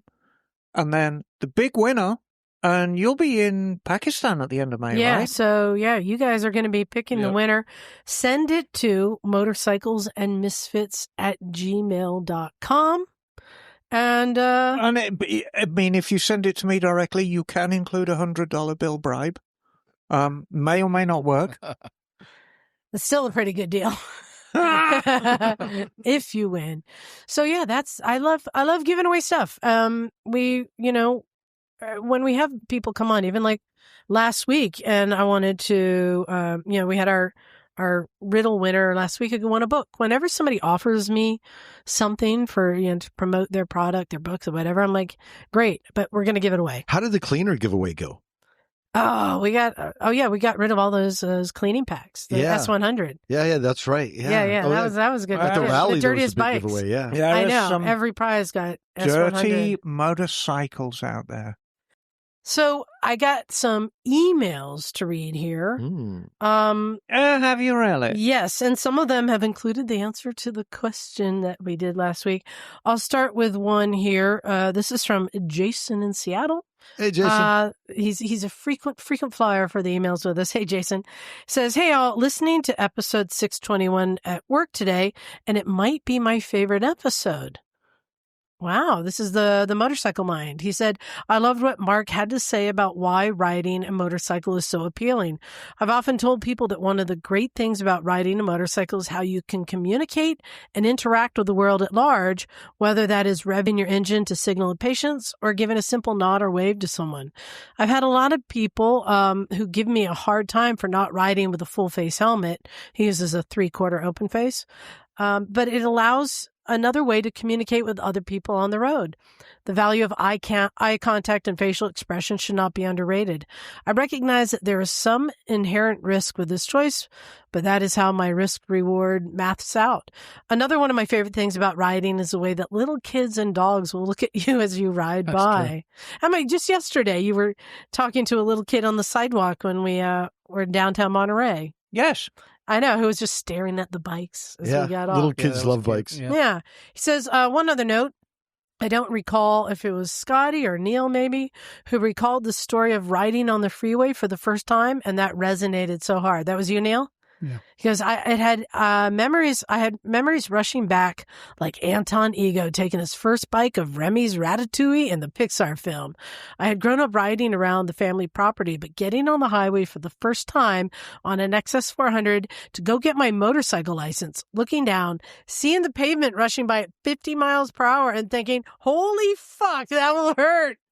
So looking forward to trying to meet as many of you as I can in person at the One Show on May 3rd. Right on. Oh, Hey, yeah. cheers, Look forward Jason. to meeting you. Cool. He says, and I'm sure I'm too late, but your riddle is a CB750. You are correct. It's CB750K0. Oh, yes, 69, the Sandcast, exactly. Yeah. All right, John, you have one, and this is another one of our favorite frequent flyers right now. This is from Mary Kay. Hey, Mary. Hey, She says, "Huzzah, motherfuckers!" that's a good start right there. Look what I just listening did. now. 2025 CF Moto CLC 450, or is it a cruiser? Is it a scrambler? Who cares? Let's ride. Remember, this is Oh, Mary I who has like the everything about 350, that. who's been looking for a new bike. And Let's she- see a and she picture. Pass it around. Signed up for the safety course next weekend. And what is Stay this? She got What a is this? 450. But it looks like a what now? It's cool. It's a CF Well, you have Moto. to take a look Very at it. neat It's a looking. CF Moto. It looks Oh, very cool. cool. Great. You know what I'd call that? A street scrambler. Yep. Oh. Bagel, you have one there to read? 450. I do. Yeah. I have an email here from Michael Leonard titled BMW in South Carolina. Hello, all. I live in the shadow of the BMW plant in Spartansburg, South Carolina, and it burned my ears when y'all said they make bikes there. I double-checked, and that is not correct. Who the hell said they that made was me. bikes? Okay. We stand corrected. Yeah. A link to the plant site below, but they only make SUVs there right now, and they made the coupes until recently. The driving school does have an adventure riding school attached to it. I really want to get money up for that one. On a funny related note, the only BMW dealership I know of closed. I don't think there's even a dealership within 100 miles of the plant. Much love, Mike D from SC. I relate to that. We Thanks don't have for a the info, Mike. we don't have a zero Thanks, Mike. dealership in Santa Cruz. Right. That doesn't make any So sense. Yeah. I But get it. on an interesting side note, and I do stand to be corrected on this, aside from the plants all over the world, which are India and Malaysia and stuff like that, I don't think BMW motorcycles are made in Bavaria anymore. I think they're all made in Berlin. So they do that test Wow. ride on that road where they time you? Mm-hmm.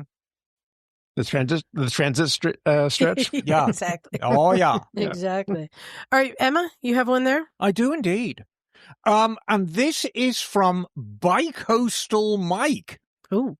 Hello, Liza, Miss Emma, and all the misfits. Hello. Long-time listener, going back to 2018-19. That is a long time, Mike.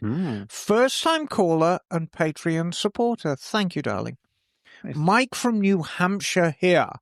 Regrettably, my last visit to Santa Cruz in October of 2019, I didn't make it to the garage. Well, this Sunday, April 27th, I'll be flying with my wife, Denise, Oh, and Sound familiar? yeah. oldest son, Tony, Yes. who just turned 18, back to San Jose to visit family, and my nonny, who will be turning 97 in June. Oh. Well, if all goes well, I'll try and stop by with the family. We land in San Jose at 2 p.m. and head for the coast. You see, mine is a story of bicoastal love and tragedy. Dad from San Jose and Mom from New Hampshire. Fast forward, my dad tragically passed away in a work accident in 1981. I visited whenever possible, and in the fall of 1998, I came out to live with my uncle. and work for the Fairmont Hotel for my culinary internship while at Johnson & Wales University, Rhode Island. My first move was when my aunt and uncle left on vacation, was to grab the keys to his BMW and head for the coast. Nice. Thus began my love affair with California sunsets. My wife and I bought our first bike in 2003, a 1995 Vulcan 500, very good bike that, for our first anniversary. She even took her entire class and test in the pouring rain and passed her license before me. Fast forward, 3 children, and many house moves later, I finally upgraded in 2017 to a Vulcan 650 Cafe. Goodbye, Satan's carburetor. Hello, glorious fuel injection. Hello. The twists and turns of the beautiful New Hampshire mountains never felt so good. Tony, last spring, passed his basic rider course and started riding the old lady, the 95 Vulcan.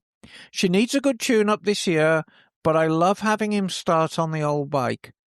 I could carry on with so many stories and details, but hopefully, if things work out, we may meet soon enough. I hope to find a way for him to ride in Cali. Unfortunately, I'm not able to. I had rotator cuff surgery 7 weeks ago. Left shoulder healing very well, but letting it heal, so hopefully I'll be able to ride up to Laconia Bike Week in June. Oldest and boldest, 12 weeks after the surgery. Wish me luck. Good luck. I bet Tony looks great on that bike. We met young Tony today here at the garage. Indeed. And I bet hope he looks good on that bike. You all out there, great riding someday. Keep the rubber side down and fuck knock. P.S. Been a while. We'll be in the Santa Cruz area until Tuesday. The other idea is to bring Tony out to Hollis Hills and our recommendations. Mike. And so we did indeed meet Mike, Denise, and Tony today. You know, it's funny. And she had a Laconia shirt on. Right after they left, Knock showed up. Right. Oh, that's right. Yeah, and he got a cookie. But he actually mentioned his mom in this email, and since then she passed. Yeah. Oh. But it was so funny Grandma, because I had, Grandma, I had Tony sit on the Nikon because he couldn't understand it. He just could not understand it. But I don't understand. And that's okay. He likes motorcycles. Yeah, but yeah, sweet family. And they were and his cool. wife got a new pair of boots. We had really? Somebody dropped off. Yeah, it took like 20 seconds. Well, it was so funny. We had somebody drop off some women's boots. Yeah. And while she was still there, I'm like, what size do you wear? I turned to his wife and I'm like, what size do you wear? I'm like, and wait, you ride a cruiser? And they were like Harley style leather boots. And I'm like, here you go. Try them on. She left one. They're like brand new. Yeah, they're great boots. Like nice, like Harley style boots. She loved them. And yeah, and they even both went home with some books that Carly King had dropped off here. So they were stoked. Nice. And I was stoked to get rid of more stuff. It was a win-win all around. Win-win-win. Excellent. Well, there you go. So send us your emails at motorcyclesandmisfits@gmail.com. And Mary Kay's bike does look great. So motorcyclist. That pretty much wraps it up. Well, you guys know I'm going to be gone for the next 6 weeks. So crazy. But that's okay. I've already got, we're going to be at the One Show Next week, we're doing interviews there. And then I've got an interview that I did. I'm just going to give you guys a hint because you guys actually in the room don't know. I've already done an interview and edited it. And I purposely put some bikes behind me on the wall that are related to the interview. Righty-o. Yes, and you can see one is. Can you tell? It's a Royal Oil Field. Can you tell what this one is? That's a refrigerator. A Yamaha FJR. It's just a clue as to who the guest is. And then I've got some of my favorite episodes that we're going to be revisiting while everyone's out gallivanting. We're all going to be out doing different things, different places. If any of the our local yokels are in Monterey, middle of May, come and see me at the Quail. And I haven't decided which DJR I'm going to be riding in this year. Probably San Luis Obispo. So, really? If you're in the San Luis Obispo area. What bike will you ride in that? I'll probably ride the GS8. Yeah, I'll either ride the Trident or the GS850. I mean, they're both suitable DTR bikes. The Trident, it'd probably blow up halfway. So I think the GS850 is a better bet. But yeah, so I'll be gone a while, and then you guys are going to be taking over the show, and I'll be back sometime in June. Good Lord. Wow. I know. Wow. Well, let's wrap this up. Time to get out of here. Big thanks to Gordon McCall. Always good to catch up with him, especially with our history. Well, he's busy right now. He's busy. So I appreciate him devoting so much time to it. And also big thanks to Insta360. I really appreciate. I mean, this is no small thing. The amount of cameras they've given us to give away. To people. Thousands. But again, this is a product I really do believe in. I think that it's just a great tool for all motorcyclists. So yeah, that's pretty much it. Thanks everyone for listening. Time to get out of here. This is Liza. Stumpy John. Emma Darling. It's Neal. Make it Jim. Bagel. And we are out of here. Cool.